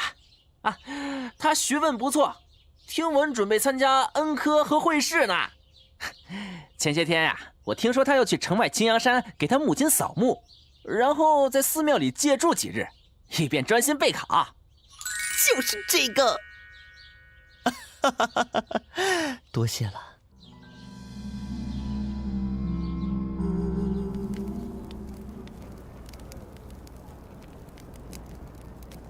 能不能为母亲挣名分，就看今年的考试了。金榜题名，加封3代，朝廷册封我后，母亲的灵位就能迁入朱家祠堂供着了。可惜，我要是成了修真者，那地位就高了，立下战功，封个爵位，那母亲的名分地位都会远远高过少夫人。地震了！既然要看，为何不大大方方走出来，光明正大的看？学生并非有意窥视，唐突了，道长，还请见谅。你害怕吗？圣贤书说，正直聪明为神，只要内心刚正严明，自身念头强大纯净，便不怕魑魅魍魉。何况雷霆乃9天至阳精气，正是阴鬼克星。道长既可以操纵雷电，周身又气血充盈，自然不是妖鬼之流。读书人不是不与怪力乱神吗？你倒是不拘一格。我辈读书人，存大义，明六合，知妖鬼，达神明，这才是格物。哦，想不到你对修炼感兴趣啊！这道人莫不是想收我做弟子？家里父亲不准我习武修炼，我也没钱请师傅，眼下似乎是个机会。但谁知这道人是什么底细？唉，果然不出所料，此人心思缜密，不太好忽悠啊。可惜，都只是道听途说，修道一途又其简单，门外之人自然无法了解门内之事。本座还有事在身，你我就此别过，有缘再见了。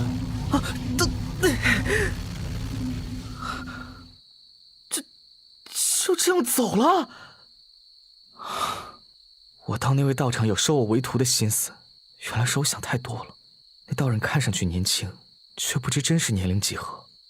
道法，我若是修炼有成，是不是可以让父亲认错，让少夫人俯首？门外之人无法了解门内之事，这门要怎样才能进去？哎，这是何物？是为师留给你的好东西哦。九霄天雷正法，开篇章。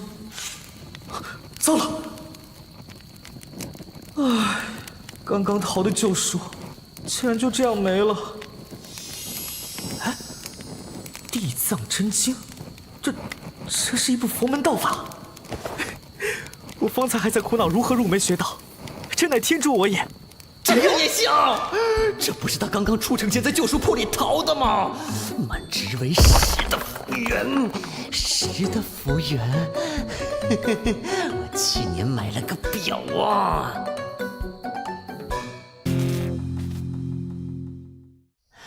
这道法竟然是与不动明王诀相同级别的佛法秘传。昔年大雷音寺秘传护体神功。所谓地藏，安忍不动如大地，静虑深密如密藏。可得地藏金身的法体，法体不灭，则万劫不磨，万法不侵。昔年逃出来的僧侣把它隐藏在旧书中，静待有缘人发现，而这个有缘人就是福缘爆表的朱毅。这样一来，已经开始转运的朱毅还会拜我为师吗？这是。不愧是9点的悟性，这么快就引气入体了，人比人气死人呐！该怎么做？索性冒充佛门修士，谎称这真经是我藏在旧书里的。可朱毅戒心很重，这样空手套白狼，他多半不会相信啊！啊，有了！哼，静待一晚，明日就行动。那人是谁啊？从侯府后门出来的下人吧？怎么这么嚣张啊？嘘，小声点。他是玄机侯夫人少师本家带来的奴仆，叫朱军，外号朱胖子，炼气8层的修士。朱哥，朱毅那小子去哪儿了？他不在，我的拳头都痒得没处使劲了。那小子躲到破庙去了，等他回来，我再好好教训他。今天先去天香楼好好搓一顿。嘿嘿嘿，老大阔气，铁废物。哎，听说了吗？山上旧庙里有个青山书生，竟然能吞吐雷电。哟，那书生怕不是修真高人，在渡劫吧？别是以讹传讹吧？那朱毅怎么可能得到那么强大的道法？侯爷曾经发过话，要朱毅先学好经义学问，然后再谈习武修炼的事儿。侯爷立的规矩，谁敢破？我们一起去看看，若确有其事，就把他交给侯爷处置，其他不要擅作主张。我的好徒儿，待会儿你吃苦也不要怕，为师会罩你的。走。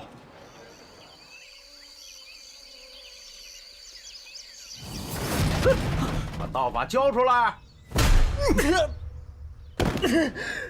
我不知道你们在说什么。干得漂亮！易少爷，这是……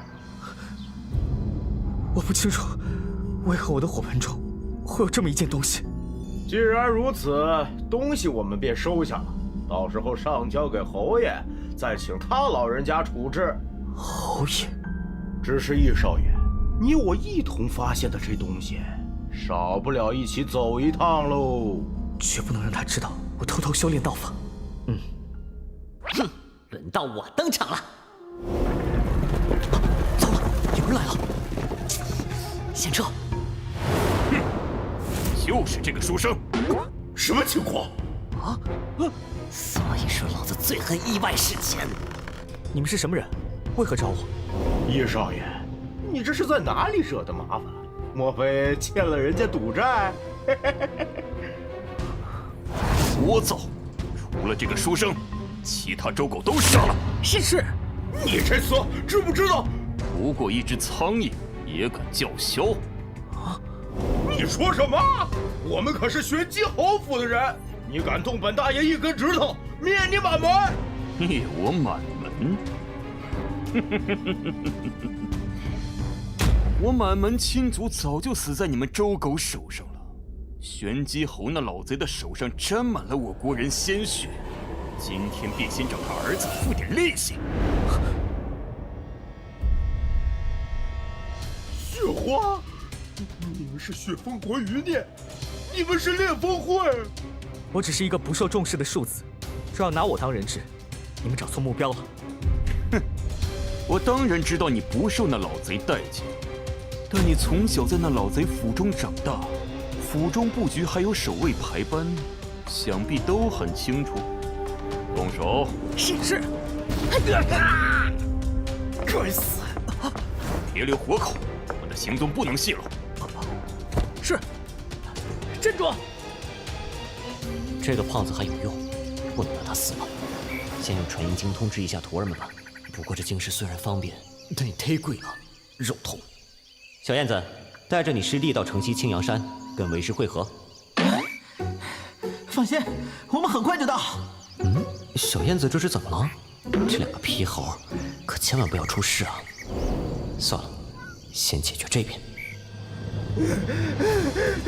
我跑不动了，爹，娘，你们怎么只给我生了2条腿啊？不好！是谁干的？正是在下。道长今日出手之功，在下一定会禀报侯爷。别在本座耳边聒噪，东西留下，赶紧滚蛋。他日有空，本座必当亲自登门拜访朱洪武。至于你，同一句话，本座从不说第2遍。方才您说的东西，小的也不知道在哪里呀。这1个2个的，真晦气，都不把侯爷放在眼里。我好像想起来了，道长，东西在这儿呢。道长，小的可以走了吗？你转告玄机侯，让他届时准备准备，本座不日便前来造访。快点啊！你赶快回去通风报信啊！是。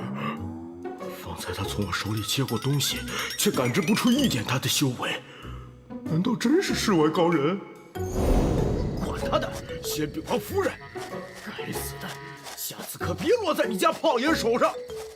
胖子，看你的了。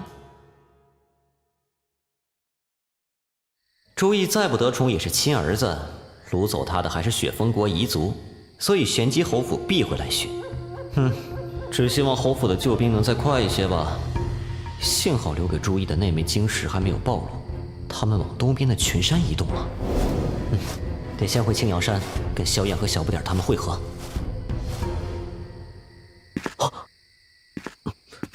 谁干的？发生什么了？师父放心，我没事。师父，我和师弟在坊市里转悠。见几个登徒子欺负妇女，便出手管了管。突然出来一个中年人，逼问我不动明王诀，还想捉我。我看到他头顶有好几个戒疤，此人修为很高，怕是筑基修士。那人用的道法也是不动明王诀。不动明王诀，八成是大雷音寺出身的僧人。没想到居然招惹来佛教门徒。这件事暂时先放一放，我们现在去追你们的新师弟，他被人掳走了。是，但事情不能就这么算了，记住那人的样子，日后这个场子一定要找回来。好哎，我又要有一个师兄了。你自作自受。这边是去青阳山东边的必经之路。师傅，我们干嘛这样偷偷摸摸跟在后面？您直接上去救人不就行了吗？现在不着急出手，为师想要观察你的新师弟心性和意志如何。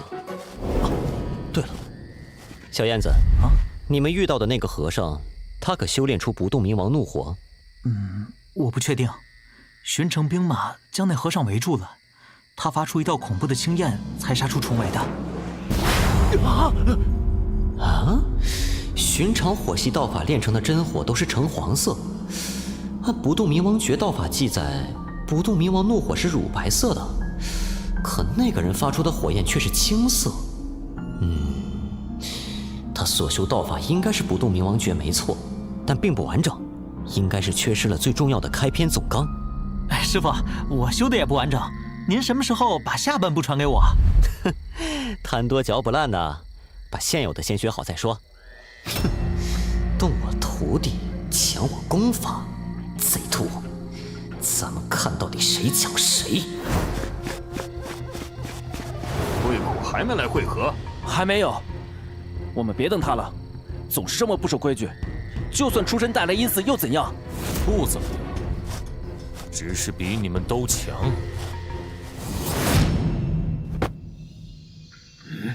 舅老，可是有什么不对？总感觉有人在窥视。没想到侯府的援兵这么快就来了。有埋伏！师傅，那个穿灰衣的人就是之前截住我们的和尚。大和尚，那些烈风会的人留你断后，分明是拿你当炮灰。闭嘴！日后一定要把那小子擒住。若修成真正的不动明王怒火，哪会这般费劲？什么？我的火焰竟然无法阻挡！好强的剑修，自身筑基期的修为，更有一把高品质飞剑。想不到大雷音寺的余孽竟然和烈风会混到了一起。这附近都已经被我用阵法封住，你跑不出去的。出去的是你们！这是舍利子，你这孽障，莫非把师门长辈的舍利子炼制成了法器？欺师灭祖的败类！欺师灭祖的败类！贫僧就是拼着命深陷无间地狱，也要你们这些邪魔付出代价。这是佛祖给贫僧的指引，师门长辈们必然会理解贫僧。我佛慈悲，横扫群魔。24诸天罗汉阵，开！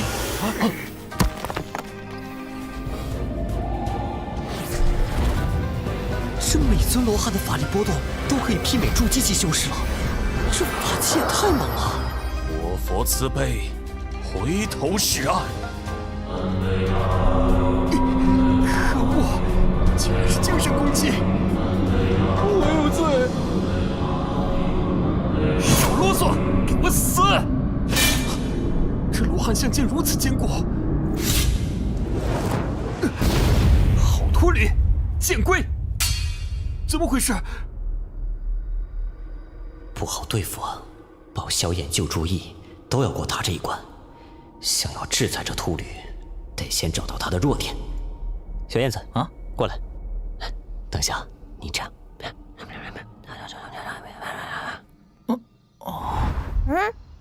这是要做什么？为师自有安排，你依言行事。今天在这里，说不定有你的一场机缘。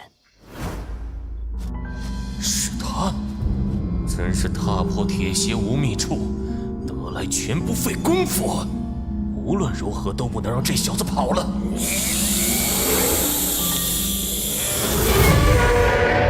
要活的。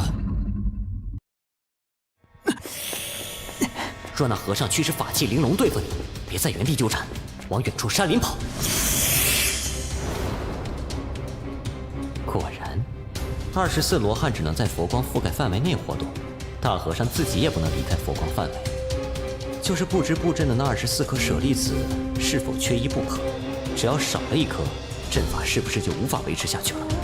去，帮你大师兄宰了那条蛇，宰了它，为师给你们包蛇羹。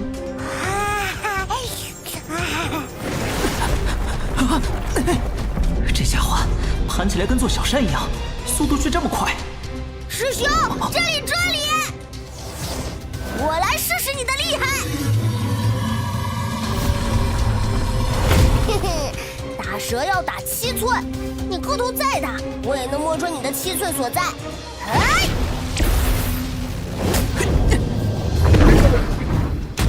哼，你这长虫，方才追我，追得很畅快呀。请你尝尝这个如何？这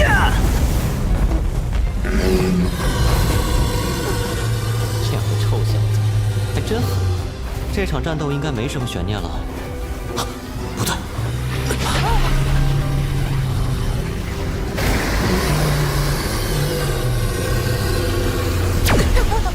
光团里有什么法器？威力堪比筑基修士。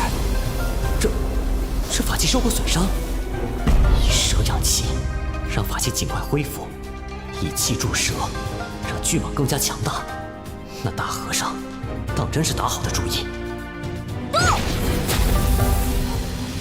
干得漂亮！小心，快躲开！躲开！大师兄！看谁先完蛋！北极天赐神光！师傅，你差点玩死我了！师傅，为师说过，今天有你的一场机缘，所幸有惊无险。待为师抹去原主人设的禁制，这法器就是你的了。师傅，我的法器呢？你去搜集那蛇的蛇血和蛇胆，为师准备给你根骨洗礼。我的金马，怎么可能？我寒阵的法力变弱了，快跑！谁想逃出去？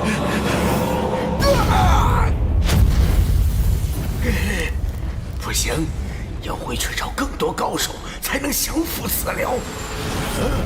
我的鼓棒去哪儿了？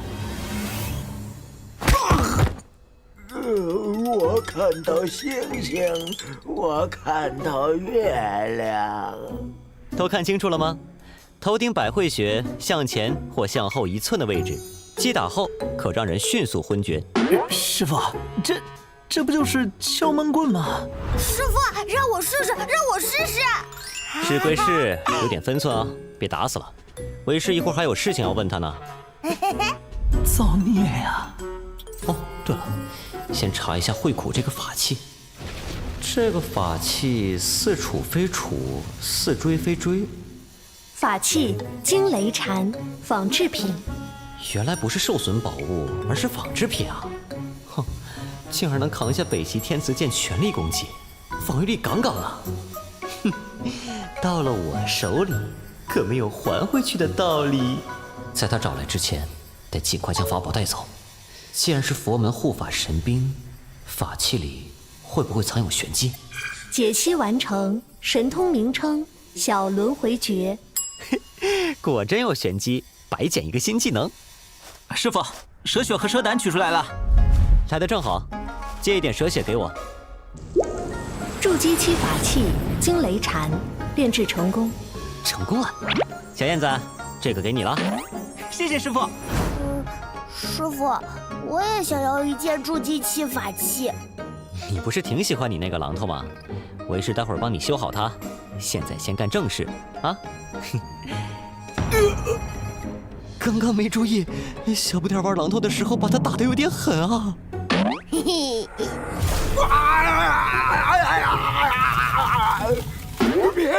别打了！你醒了？有杀气！是谁呀？告诉我，玄机侯府一共派了多少人进山追捕烈风会？快说，玄机侯府派了多少人追捕烈风会？你是什么人？我为什么要告诉你？没有提问的资格，不想死就乖乖回答我的问题。你年纪一把了，修成筑基期不容易，不想继续活下去，好好享受一下人生吗？玄机侯不是你亲爹，你只是为他服务，没必要把命也拼上，对吧？算老夫在内，筑基期修士共10人，炼气期修士上百，侯府黄三先生带队。黄三先生？哦，黄三是谁让你看了？他是侯府的参管事，是金丹期的大修士，侯府外围事务一向都是他负责。哦，金丹期修士当管家，这玄机侯府排场可真不小啊！小不点儿，来帮为师个忙。来了，师傅。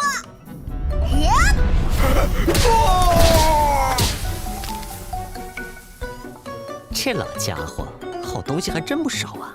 我本买卖就是来1000块。嘿嘿，这是道法名称：苍冥长河诀，属性：水系道法，详情可以增加修炼者的法力厚度。这不就是我一直在寻找的八符外挂吗？有了它，我至少还能再打通3个诀窍，法力就不用愁了。时间紧迫，修炼道法就交给系统了。徒儿们，我们继续赶路。是，师傅。师傅，三徒儿，我来了。头儿，我们还要等那个和尚吗？不等了，再等下去，追兵就要来了。已经来了。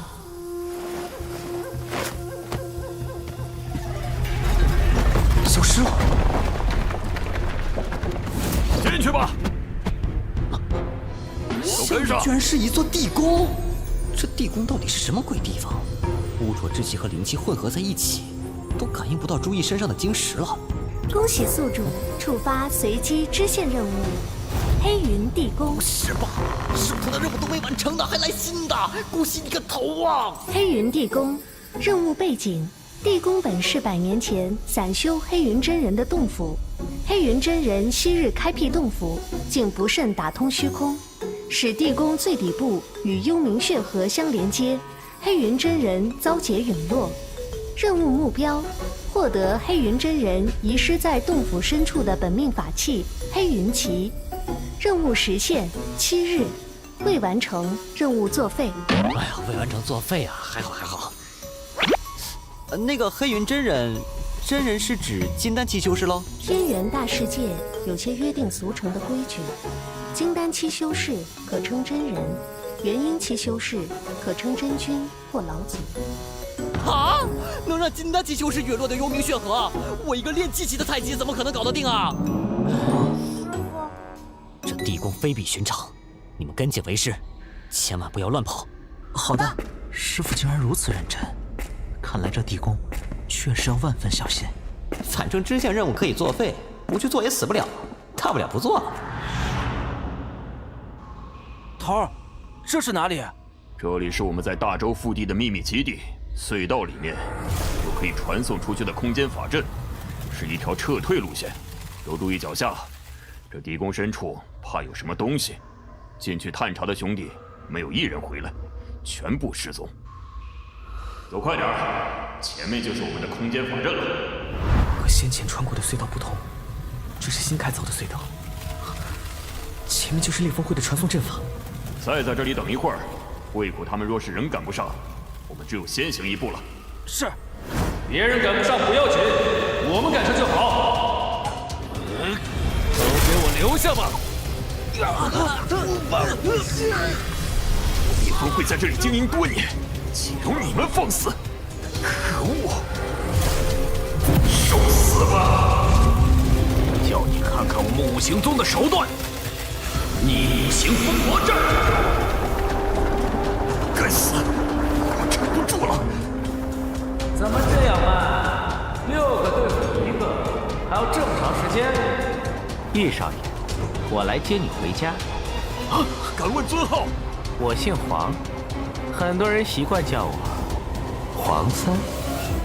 你是玄机侯的人。狗贼，那你来！你们还弄不清状况呢。狗贼，也太嚣张了！我的金丹符箓只能撑一时。走，去空间法阵。去死吧！不要！快撤！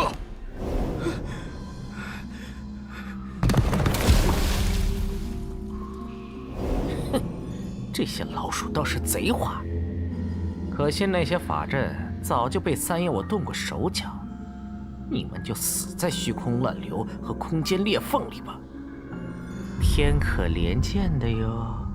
幸好易少爷还在，不然侯爷的脸面要往哪儿搁呀？不过，如果易少爷为了孝道，不愿侯爷为难而自戕的话，传出去反而是一桩美谈吧。我要死在这里吗？谁？喂，胖子，见没见过一个身穿白袍、羽衣星冠年轻道人，身边还带个小孩子？这把剑，蜀山剑宗的人？放肆！黄森先生岂是你能侮辱的？哼！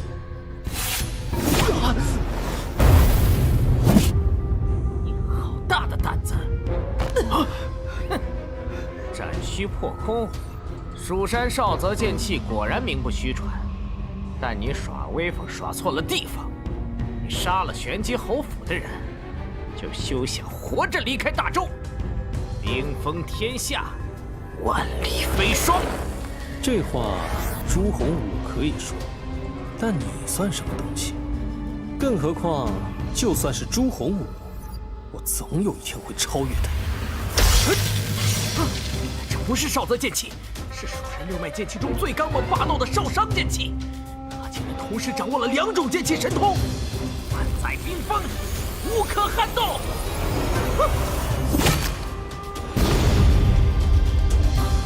记住我的名字，刘洋，我将会击杀朱洪武。唉，真无趣。我还是去找那个年轻道人玩玩吧。他先前说白色长袍、羽衣星冠的年轻道人。难道是那个？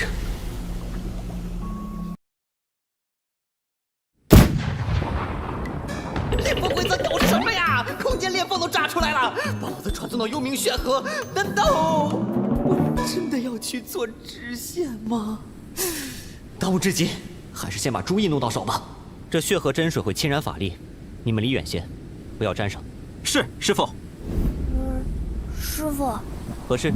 你看那边。裂风会的人要真敢丢下我，我定要他们好看。这秃驴染了血河真水，我们趁他病要他命。等等，先把你的惊雷禅拿出来，这个你拿着。哼，待会儿你们以为是指示行事。若我修炼成完整的不动明王诀，这巫血根本不值一提。那小子杀我灵蛇，夺我法器，我定要把他挫骨扬灰。小子，居然还敢送上门来！大和尚，你瞪什么？当初你为难本座弟子，便注定要遭今日之劫。他的不动明王诀是你教的，这是我大雷音寺秘传道法，速速归还于我。24诸天罗汉阵，开！看你们的了。什么？猜对了，佛门道法和法器之间可以产生共鸣，而金光罗汉把萧燕他们当成自己人了。贼人，给我死！地藏真经，哼，就算你会地藏真经，也不过是虚有其表。一只井底之蛙，守着仙人骸骨，还在大放厥词。你好，一个罗汉能挡住，那24个呢？哼，小小法阵都无需本座亲自动手，本座2名徒儿便已足够。有人在试图收取那作为镇人的舍利子，你个小孽畜，好大胆子！就是他了，动手，我为你护法。成功了！你们好大的胆子！把舍利子给我！快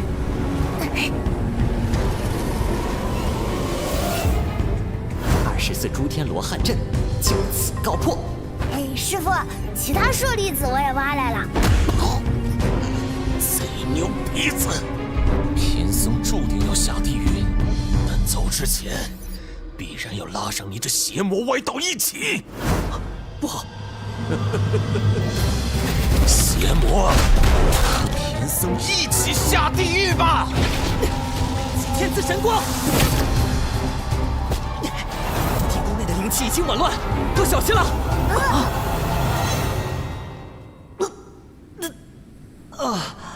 好晕啊！幸好被传送前抓到那和尚的储物袋。等等，我这么大2个徒弟呢？算了，反正有主角光环护体，也死不了。只先看看这储物袋里有啥吧。无动冥王诀残卷，还有2张丹方。雷音大还丹出自大雷音寺的疗伤圣药，治疗肉身受损有奇效，活死人，肉白骨。破障丹帮助修士突破修炼瓶颈，小境界的瓶颈，服用后可立刻突破。此丹可以大大提升成功率。接下来该怎么从这里出去呢？宿主已接近支线任务物品黑云旗，请宿主按照地图前往物品所在地。不是吧？黑云旗金丹期法器，黑云真人本命法器，由黑云真人的成名法术诸天大挪移祭炼而成，可在短距离内虚空挪移，攻防一体，载人飞行，妙用无穷。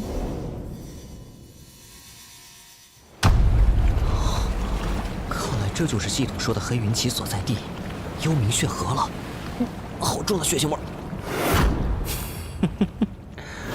找到你了，看你这副打扮，你就是给烈火剑宗苦头吃的那道人，看着也不怎么样嘛。蜀山剑修，还是金丹期的，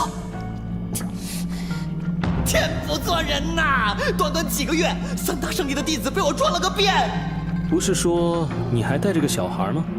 人呢？小孩？什么小孩啊？这人是金丹级修士，看来只有智斗了。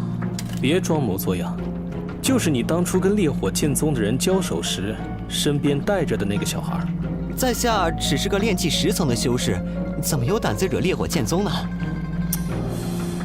难道真是我认错了？就是这身衣着没错呀。奇怪，你不动手，我竟然看不透你的修为境界。这是因为，在下无意中得到一件小东西，可以隐藏自身修为，请上仙过目。为什么我用没有效果？这可能是因为我修为低吧，自然是因为这是假货喽。既然你不是那个道人，那你来这地宫做什么？在下是听说这地宫底下有件宝物，所以想来碰碰运气，看有没有机缘。宝物？什么宝物？在下听说这地宫有个黑云旗，而这旗子有挪移虚空的妙用。我怎么感觉不到这里有宝物存在？因为这旗子在这条血河里啊。在河里？你是在骗我吧？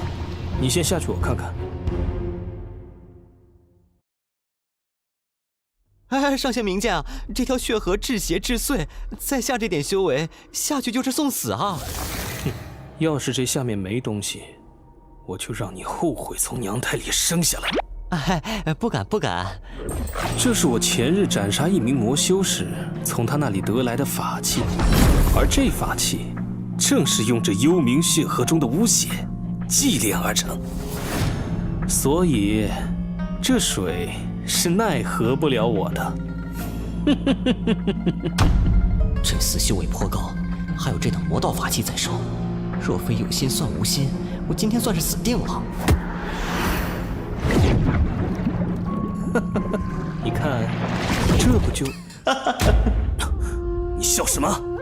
我笑好戏刚开场啊，精彩的马上来了。什么？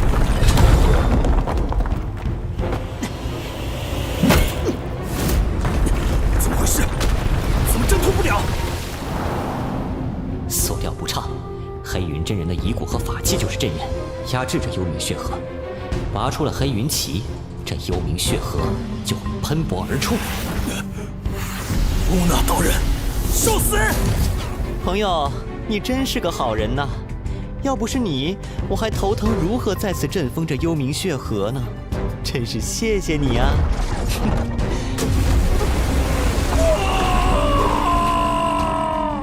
恭喜宿主完成随机支线任务，获得黑云旗，奖励500点数。黑云旗攻防一体，内部有法阵可吸收天地灵气，滋养自身。不错不错，这点数先攒着，等收朱意为徒后再干票大的。现在还是先炼化黑云旗。炼化成功，黑云地宫地图+1。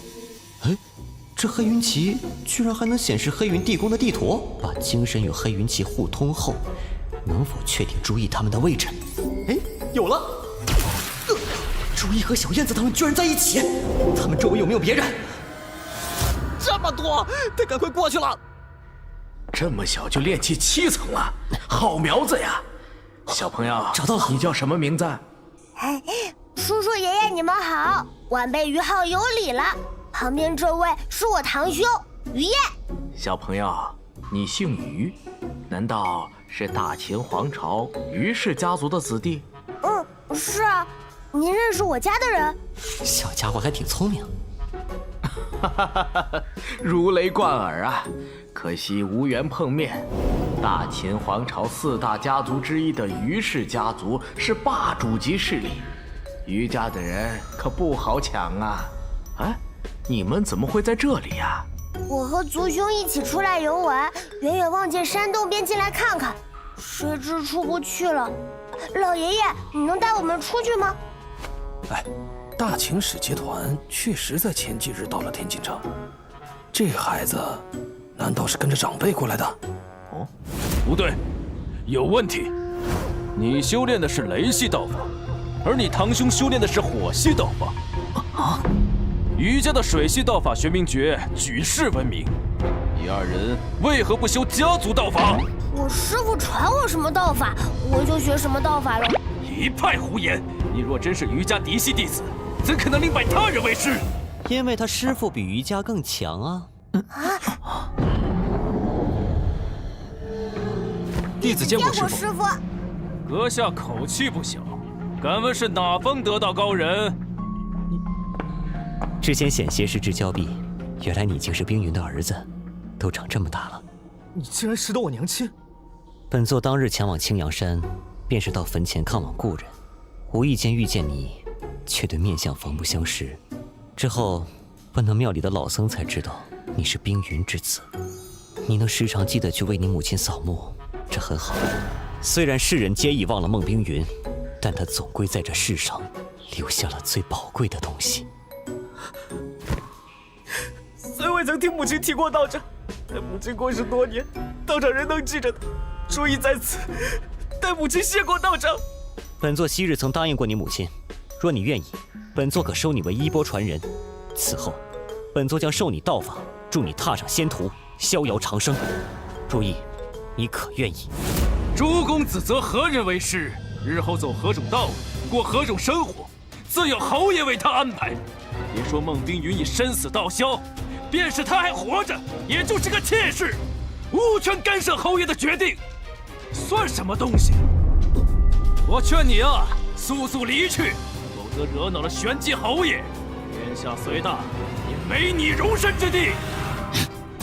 本座与人说话时，保持安静。朱洪武虽被朱意血亲，却从未尽过教导的责任。只以违反规矩约束他人，那就私欲和控制欲的人，简直枉为人父人父。初一是本座故人之子，不管他今日是否拜入本座门下，本座都不会坐视不管。这孩子的路，由他自己选择。狂徒，该死！快躲开24诸天罗汉阵，开！快躲开！24诸天罗汉阵，开！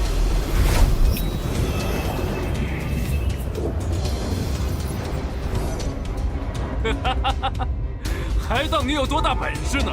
不过如此。活佛慈悲。不过如此的究竟是谁呀？第3敌，有何可得意？我们这里5人便灭了你的罗汉。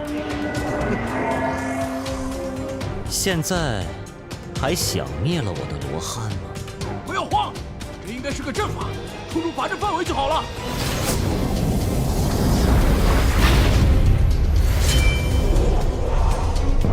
罗汉怒目，镇压诸天，震！你会付出代价的。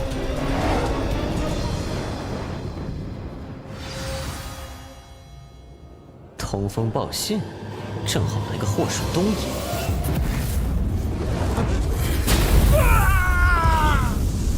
傅，师傅好厉害呀！多谢道长援手，救学生脱困。学生有一个问题，希望道长为我解惑。但说无妨。敢问道长心中，这天地间，到底是道理最大，还是力量最大？没有实力，你的道理就无法伸张；空有实力而无道理，不过是恃强凌弱的暴力罢了。有实力的人讲道理，这道理就最大。便如师父所说，有实力讲道理，这才是正道。求师父收下我，出意愿在师父门下修行，学道法，讲道理。恭喜宿主收得第3名亲传衣钵弟子朱毅。我手头这么多雷系神通法术，还是传授他9霄雷霆正法吧。这是你大师兄萧燕，也是目前为师的掌门弟子。这是你小师弟石天浩，本来他才是为师收的第1个弟子，但懒得很，自愿当老小。朱毅见过大师兄，天浩师弟。无需多礼，咱们同门师兄弟间用不着那么客气。石天浩见过二师兄。人说学无先后，达者为先。比起这位小师弟，我差的太多了，必须奋起直追而后超越他，才能起到师兄表率的作用。为师行走天下，不会在大周停留很久。你有什么打算？古人说，读万卷书不如行万里路。弟子愿随师傅行走天下。今年的科举，弟子不打算参加了，但3年后，希望师傅准许弟子回天津城。来了，主角学成归来，一拳打死老父亲的戏码来了。入我门下，只需守我门下规矩即可，为师不会限制你们人身自由。还是那句话，自己的路要靠自己走，自己的事情自己拿主意。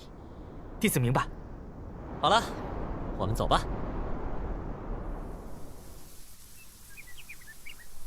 看看这次抽奖能不能开出什么好的武道神通来。老是给他们修炼其他门派的招式，着实不行。这次用骰子抽吧。碧波掌不够高端大气上档次 ，pass。雷音罗汉拳，品级低，且又是佛门道法，不行。哎，灵鹫神掌，数千年前散修灵鹫上人成名的神通武道，但自灵鹫上人作画后便失传。这个不错呀，就决定是你了。为什么我想要的总是得不到啊？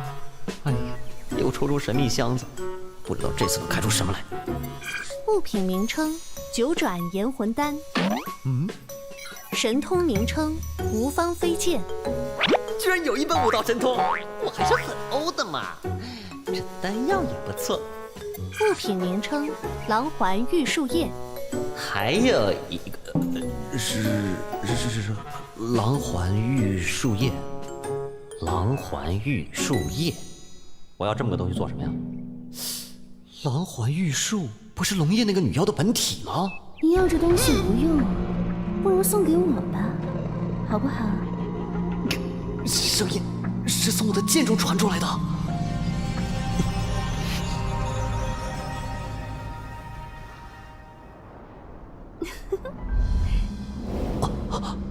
龙爷，这妖女，难道从半年前石村那时起就已经附在了我的法器上？怎么样，要不要给我？你终于肯出声了。你这人真让我看不透呢，究竟是什么修为啊？当初本座心慈，饶你不死，看来你还未吸取教训。人家吸取教训啊，所以一直没有动手杀你，因为我真的看不透你啊。本座深浅，又岂是你能看透？所以啊，人家不找你麻烦了，而是跟你做交易。你似乎在寻找合心意的弟子。看见良质美才，任何人都会心动，本座自然也不例外。哦，可你收下的弟子见明珠蒙尘，却被你慧眼识得呢？难道他发现了什么？关你收徒，你是想开山立派了？哼，我知道一处伏天动地，助修炼，人无主，你或许需要。说话不要大喘气啊！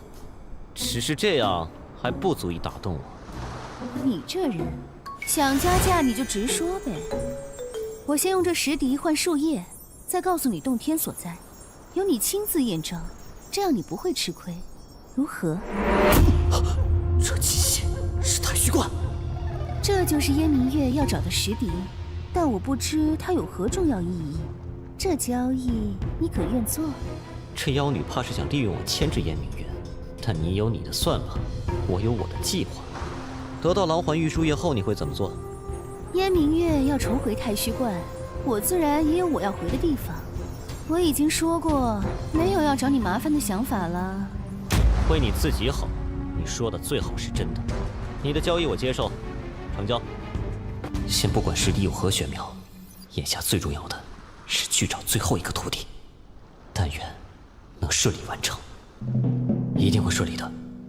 爸，侯爷这次是真的发怒了。这次黄三的失手与佛门余孽和大秦朝余家有关。侯爷有令：其一，集合人手前往黄三他们失踪之地，掘地3尺也要找到线索；其二，捉拿大周境内已知下落的烈风会人员和大雷阴寺余孽，一个不留；其三，随我一起前往大秦使节团驻地，向余家人查问此事。陶二先生，请慢走。他们也太嚣张了，手下失踪竟赖到我们余家头上，这明显是有人嫁祸我们余家。这件事你也去查，我倒要看看是谁这么大胆。若人手不足，就跟本家联系。听说石家那边也不太平，有人要对石天意不利，多事之秋啊。这里有舍利子的气息，慧口在这里出现过，还跟人动手了。还好，舍利子没有受损。慧口这欺师灭祖的孽障，竟敢亵渎师门长辈骸骨，必须得夺回舍利子，让众师长魂安西天。而对这个孽障，贫僧定要剁了他。不愧是我的徒弟，这么快就突破了。不过最后一个徒弟还没着落，我的时间只剩1个月了。趁他们在修炼，用黑云旗去附近的城镇找找看吧。大周大秦都被我踏遍了，还没找到合适的人选。难道我真要回去找萧真儿？难搞啊！哎，还是先回去找小不点儿他们吧。怎么回事？这是什么地方？黑云气破开虚空，竟将我传送到了一处异度空间了吗？还来也要瞎了！怎么回事？只是无意中被卷进这片虚空吗？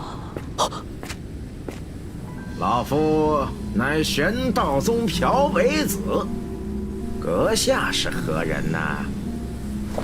玄道宗，势力名称玄道宗，地理位置大秦皇朝南疆，详情大秦皇朝南疆的一个宗派，宗门中最高修为的高手是元婴期。山门所在位置靠近大秦最南部人族和妖族世界的分界线。大秦皇朝宗门还有元婴期高手，山野散修，道友换本座林道人即可。观道友模样，似乎有伤在身。不错，老夫在虚空战场被人所伤，不过闭关休养一段时间便会好了。虚空战场又是什么？地理名称：虚空战场，地理位置：天元大世界外的异度空间中。详情：虚空战场有许多天元大世界稀缺的修真资源，但空间内乱流涌动，极不稳定，非常危险。目前仍有许多区域处于未知状态。原来如此。我记得石村村长讲过，小不点的爹娘就是为了救援失踪在险地的祖父，才让小不点遭了大难。这个险地会不会就是指虚空战场？虚空战场虽有风险，但收获应该也不小吧？我竟看不出此人修为，岂止是风险呐！和老夫一起进去的横越派老祖直接陨落在里边了。若非你突然闯入扰乱了虚空，恐怕老夫也要陪在里面呀。道友身中冰寒之伤，本座便赠你9转炎魂丹，化解冰寒伤势吧。为何要给老夫啊？本座想给你便给了，没有为什么。倒是老夫婆婆妈妈了。好，老夫承你这个人情，以后随时欢迎来我玄道宗做客。什么事啊？聊得这么开心？注意，你换新衣了。是大师兄给我买的。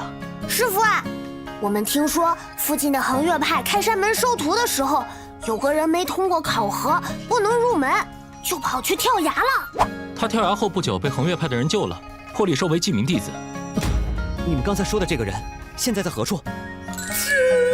这不就是废柴流和凡人流主角剧本吗？最后一个徒弟又着落啦！拜师大典已经开始了，那个主角命不会已经拜入横越派了吧？这人怎么也在啊？哼，丢脸，干脆直接摔死算了。发现目标，适合成为宿主亲传弟子。目标：光灵，根骨指数5，悟性指数10，心智指数10，福缘指数8。总结：目标天赋有欠缺，但发展潜力巨大，建议收入门下悉心教导，必为宗门栋梁。两相反之，这个徒弟我是收呢，还是一定要收呢？还是必须收呢？从今往后，各位就是我们横越派弟子。弟子谨遵宗长教诲。对象符合标准，但以拜他人为师，需解除原师徒关系后，方可成为宿主亲传弟子。没事，刚才只是一点小意外。汪林这个徒弟一定还是我的。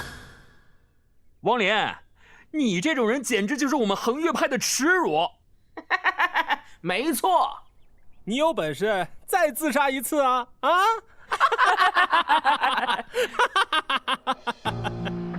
你要能再靠自杀通过那门考核，那才算你有本事。晦气，怎么和这种人同宗门？以后让他知道什么是强扭的瓜不甜。这小子以自杀威胁的方式加入横越派，肯定师长嫌弃同门鄙夷，师门的归属感定然不强。这样看来，我还是有很大机会的。爹，娘，我一定会成为仙人的。在这种环境里，你可成不了仙人。你是什么人？你在这样的师门中，只会被分配杂役的粗活，如何修行？再加上你天资本就比常人差，如今速度更慢，怎能攻城？仙长，您的意思是，你可愿意离开横越派，拜入本座门下？本座必悉心教导于你，将一身道法神通尽数传授。你若想要见识本座的能耐，本座1时3刻就能挑了这恒月牌。他是在提防我。对了，这小子福缘也有疤，该不会是捡着什么宝贝了吧？觉得不可思议？无妨，你自己拿主意。本座在山下小镇停留20天，若你想通了，自己来小镇寻我。是我太多疑了，难道他不是冲着我的秘宝来的？刚才汪林那防备的模样，肯定是怕我抢他的东西。说不定那小子已经有超神法器或者老爷爷相助，可能已经走上属于自己的逆天之路了。这恒月山的灵气果然比咱们的山门浓郁啊，太适合修炼了。要不了多久啊，这里就是我们玄道宗的地盘了。玄道宗，咱们朴北子老祖安然无恙归来，他们恒月派老祖却死在了虚空战场，一切皆是天数。没错。哎呀，好的山门洞府为强者居之，他们很快就要搬家喽。天无绝人之路啊，这下好办了。天雷玉魄内的精气已经用完了，修炼变慢了不少，但慢慢修炼也能助我熟练运用功力。恭喜宿主全部打通12诀窍，达到炼气期的顶峰，12层的大圆满境界。耶，终于成功了！即使哥是从炼气4层开始的，但不到1年就达到如此境界，莫非我也是个天才？师傅，您在屋内吗？弟子有问题想问您。进来吧，是时候在徒弟面前神气一次了。你们修炼的如何了？可有什么不懂的地方吗？弟子昨晚琢磨出一门武道，正要请师傅点评。此外，我道法境界瓶颈松动，想来是要突破了。师傅容禀，弟子昨日偶然发现了一株奇花，特地带回来，请师傅处置。师傅，我突破炼气10层了，我也不知道怎么突破的。物品名称：3叶幽兰，类别：植物，详情：聚天地灵气，占金色光华，作用：破障丹主材料。真没琢磨你福缘之石的属性啊。你们修炼有德，为师倍感欣慰。但修炼并非1日之功，切忌持之以恒。回去休息吧。谨记师傅教诲。做师傅的怎么能输给徒弟？必须要加快筑基了。筑基又名铸就道基，分为3个层次。筑基前期，修士开辟气海，法力远胜炼气期修士。筑基中期，铸建灵台，灵台有9品之分，1品灵台最佳，9品灵台最次。筑基后期，则是要在灵台之上凝练丹鼎，也是筑基期最重要的环节。因为丹鼎的品质不仅决定修士结丹的成败，更决定着日后能否冲击金丹期以后的境界。小不点当年身遭横祸，就是因为他天生气海中立着一座比1品灵台还要强大的至尊灵台。至尊灵台上立至尊丹鼎，其所结金丹必然是最好的。莫说金丹期了，元婴乃至元神都大道可期。而且小不点的根骨仍是实的满值。他日筑基开气海，是否还能得一座至尊灵台？但是不完成主线任务的话，我还有命知道吗？我的第4个徒弟还没到手呢，也不知道那玄道宗什么时候去恒月派踢馆呢。不过听说这恒月派和玄道宗地缘较近，2个门派互为奥援，共同抵御外来势力和妖族入侵。虽说是为了抢修炼宝地，但2派好歹有个同盟情谊。也许玄道宗手段会温和点儿，所以他们该不会2、3个月后才来吧？那时候我奋斗草都3米高了。看来不能只等那个玄道宗来搞事，还要做好随时上山抢人的准备。只是这样不仅会得罪恒月派，还要跟汪林的金大腿竞争上岗。现在我必须动用一切有用的力量。有了！光顾着用戒指练习天龙咒印，差点把他给忘了。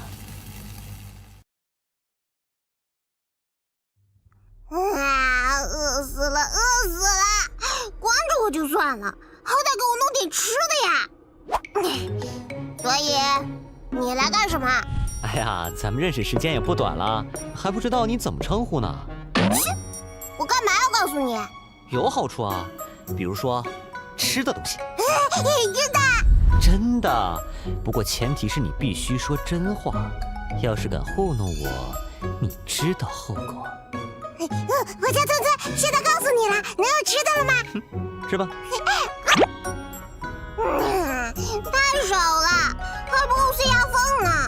那上次烈火剑宗老头的剑光够不够啊？你又想骗我给你做挡箭牌？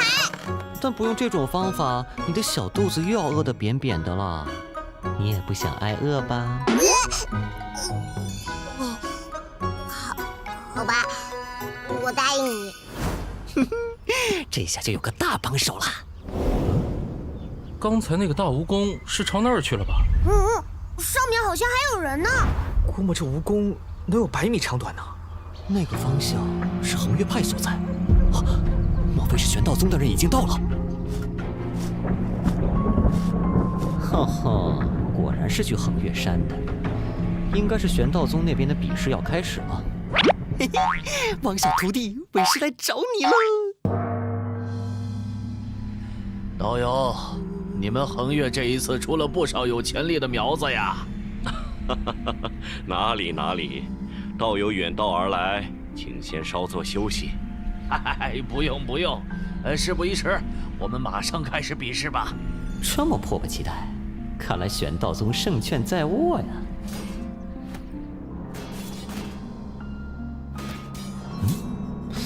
几天不见，这小子居然已经有引气入体的征兆了。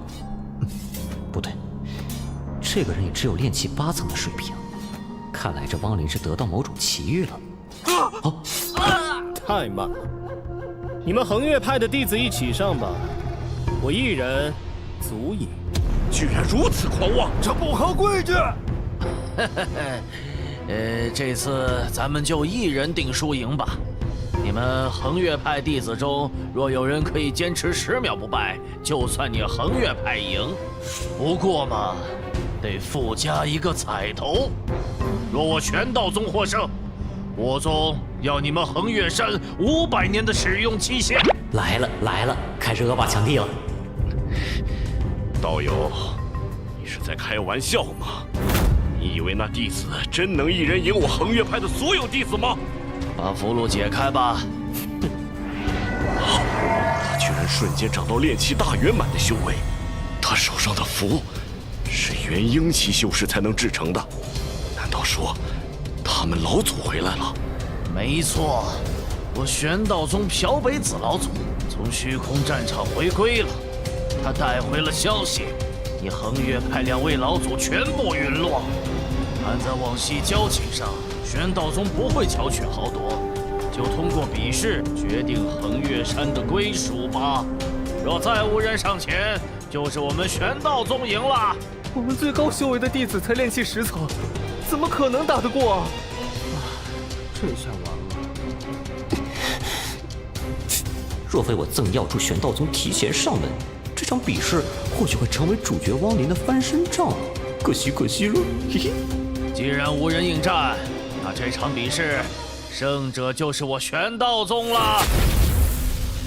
老夫朴北子，恒月派的小辈儿都给老夫出来！此恒月山已是我玄道宗的地盘。可恶，他们是由背而来，快开护山大阵！哼，不自量力！可恶！我再说一遍，除了人之外，任何东西都不能带走。再啰嗦，老夫不介意灭你恒月派满门。此外，我玄道宗在此大招门徒，有意加入者留在此地即可。这要不加入玄道宗算了？是啊，恒月派连地盘都保不住，还留着干什么呀？哎呀，走吧走吧。我靠，这个朴北子直接挖人根基啊！接下来看汪林怎么选了。就这么点人了，哎，走吧。哼，汪林还挺有情义的嘛，居然没放弃横越派。不过去哪儿都没差，我徒弟在哪儿，我就在哪儿。那玄道宗真不是东西，简直就是土匪！你去那边打点水来。哦吼，这个师傅看起来不是什么好东西呀。这种情况就是所谓的螳螂捕蝉，黄雀在后吗？从山崖底下捡来的珠子，既能替我疗伤，又助我修炼。难道它就是改变我命运的钥匙？我一定不能让他人知道这个秘密。乖徒弟，把那个石珠给我看看。师傅，只是一个寻常的弹珠，徒儿耍着玩的。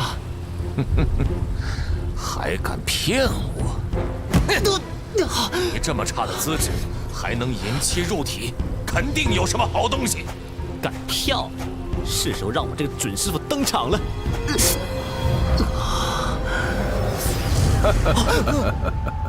这是，我去，你还真有个老爷爷呀！哪来的孤魂野鬼，在此猖狂？受死吧你！自我量力，逆徒，竟敢勾结邪魔歪道来谋害自己的师傅！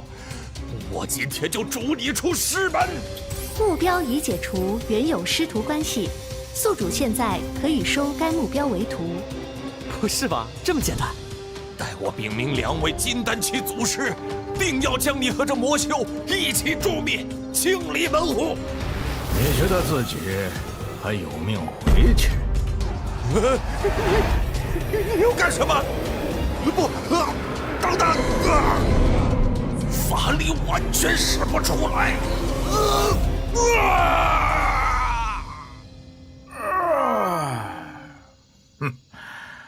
好久没有尝过如此美味了。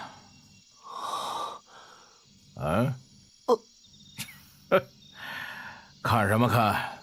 我辈修真之人本就是逆天行事，谁惹你，你就杀了谁。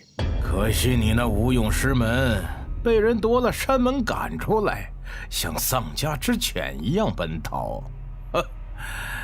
屈辱啊！你想说什么？我说，你想不想变强？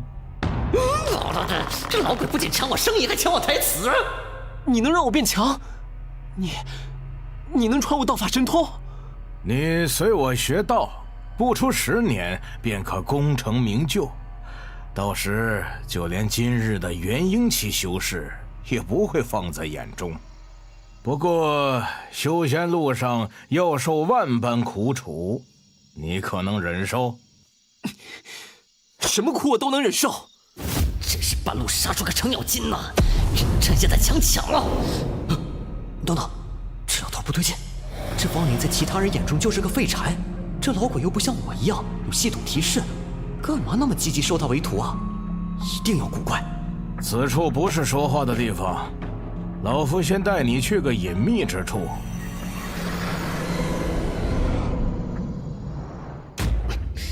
让我看看你这老货到底搞什么鬼！这里应该不会有人来打扰我们了。修炼我的道法，需配合你手上这枚黄泉珠。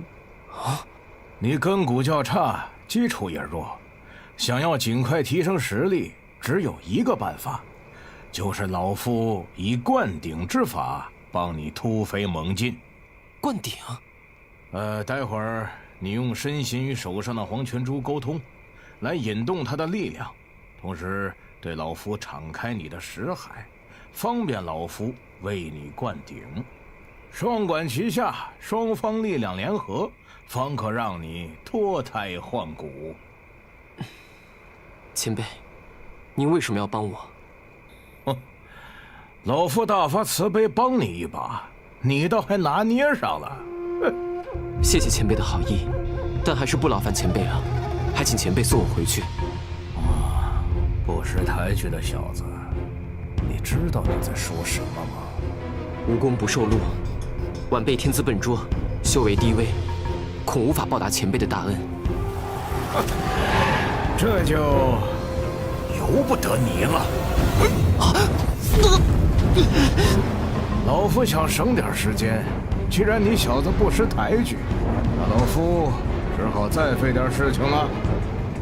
这剧本不对啊！真命天子和他老爷爷干上了。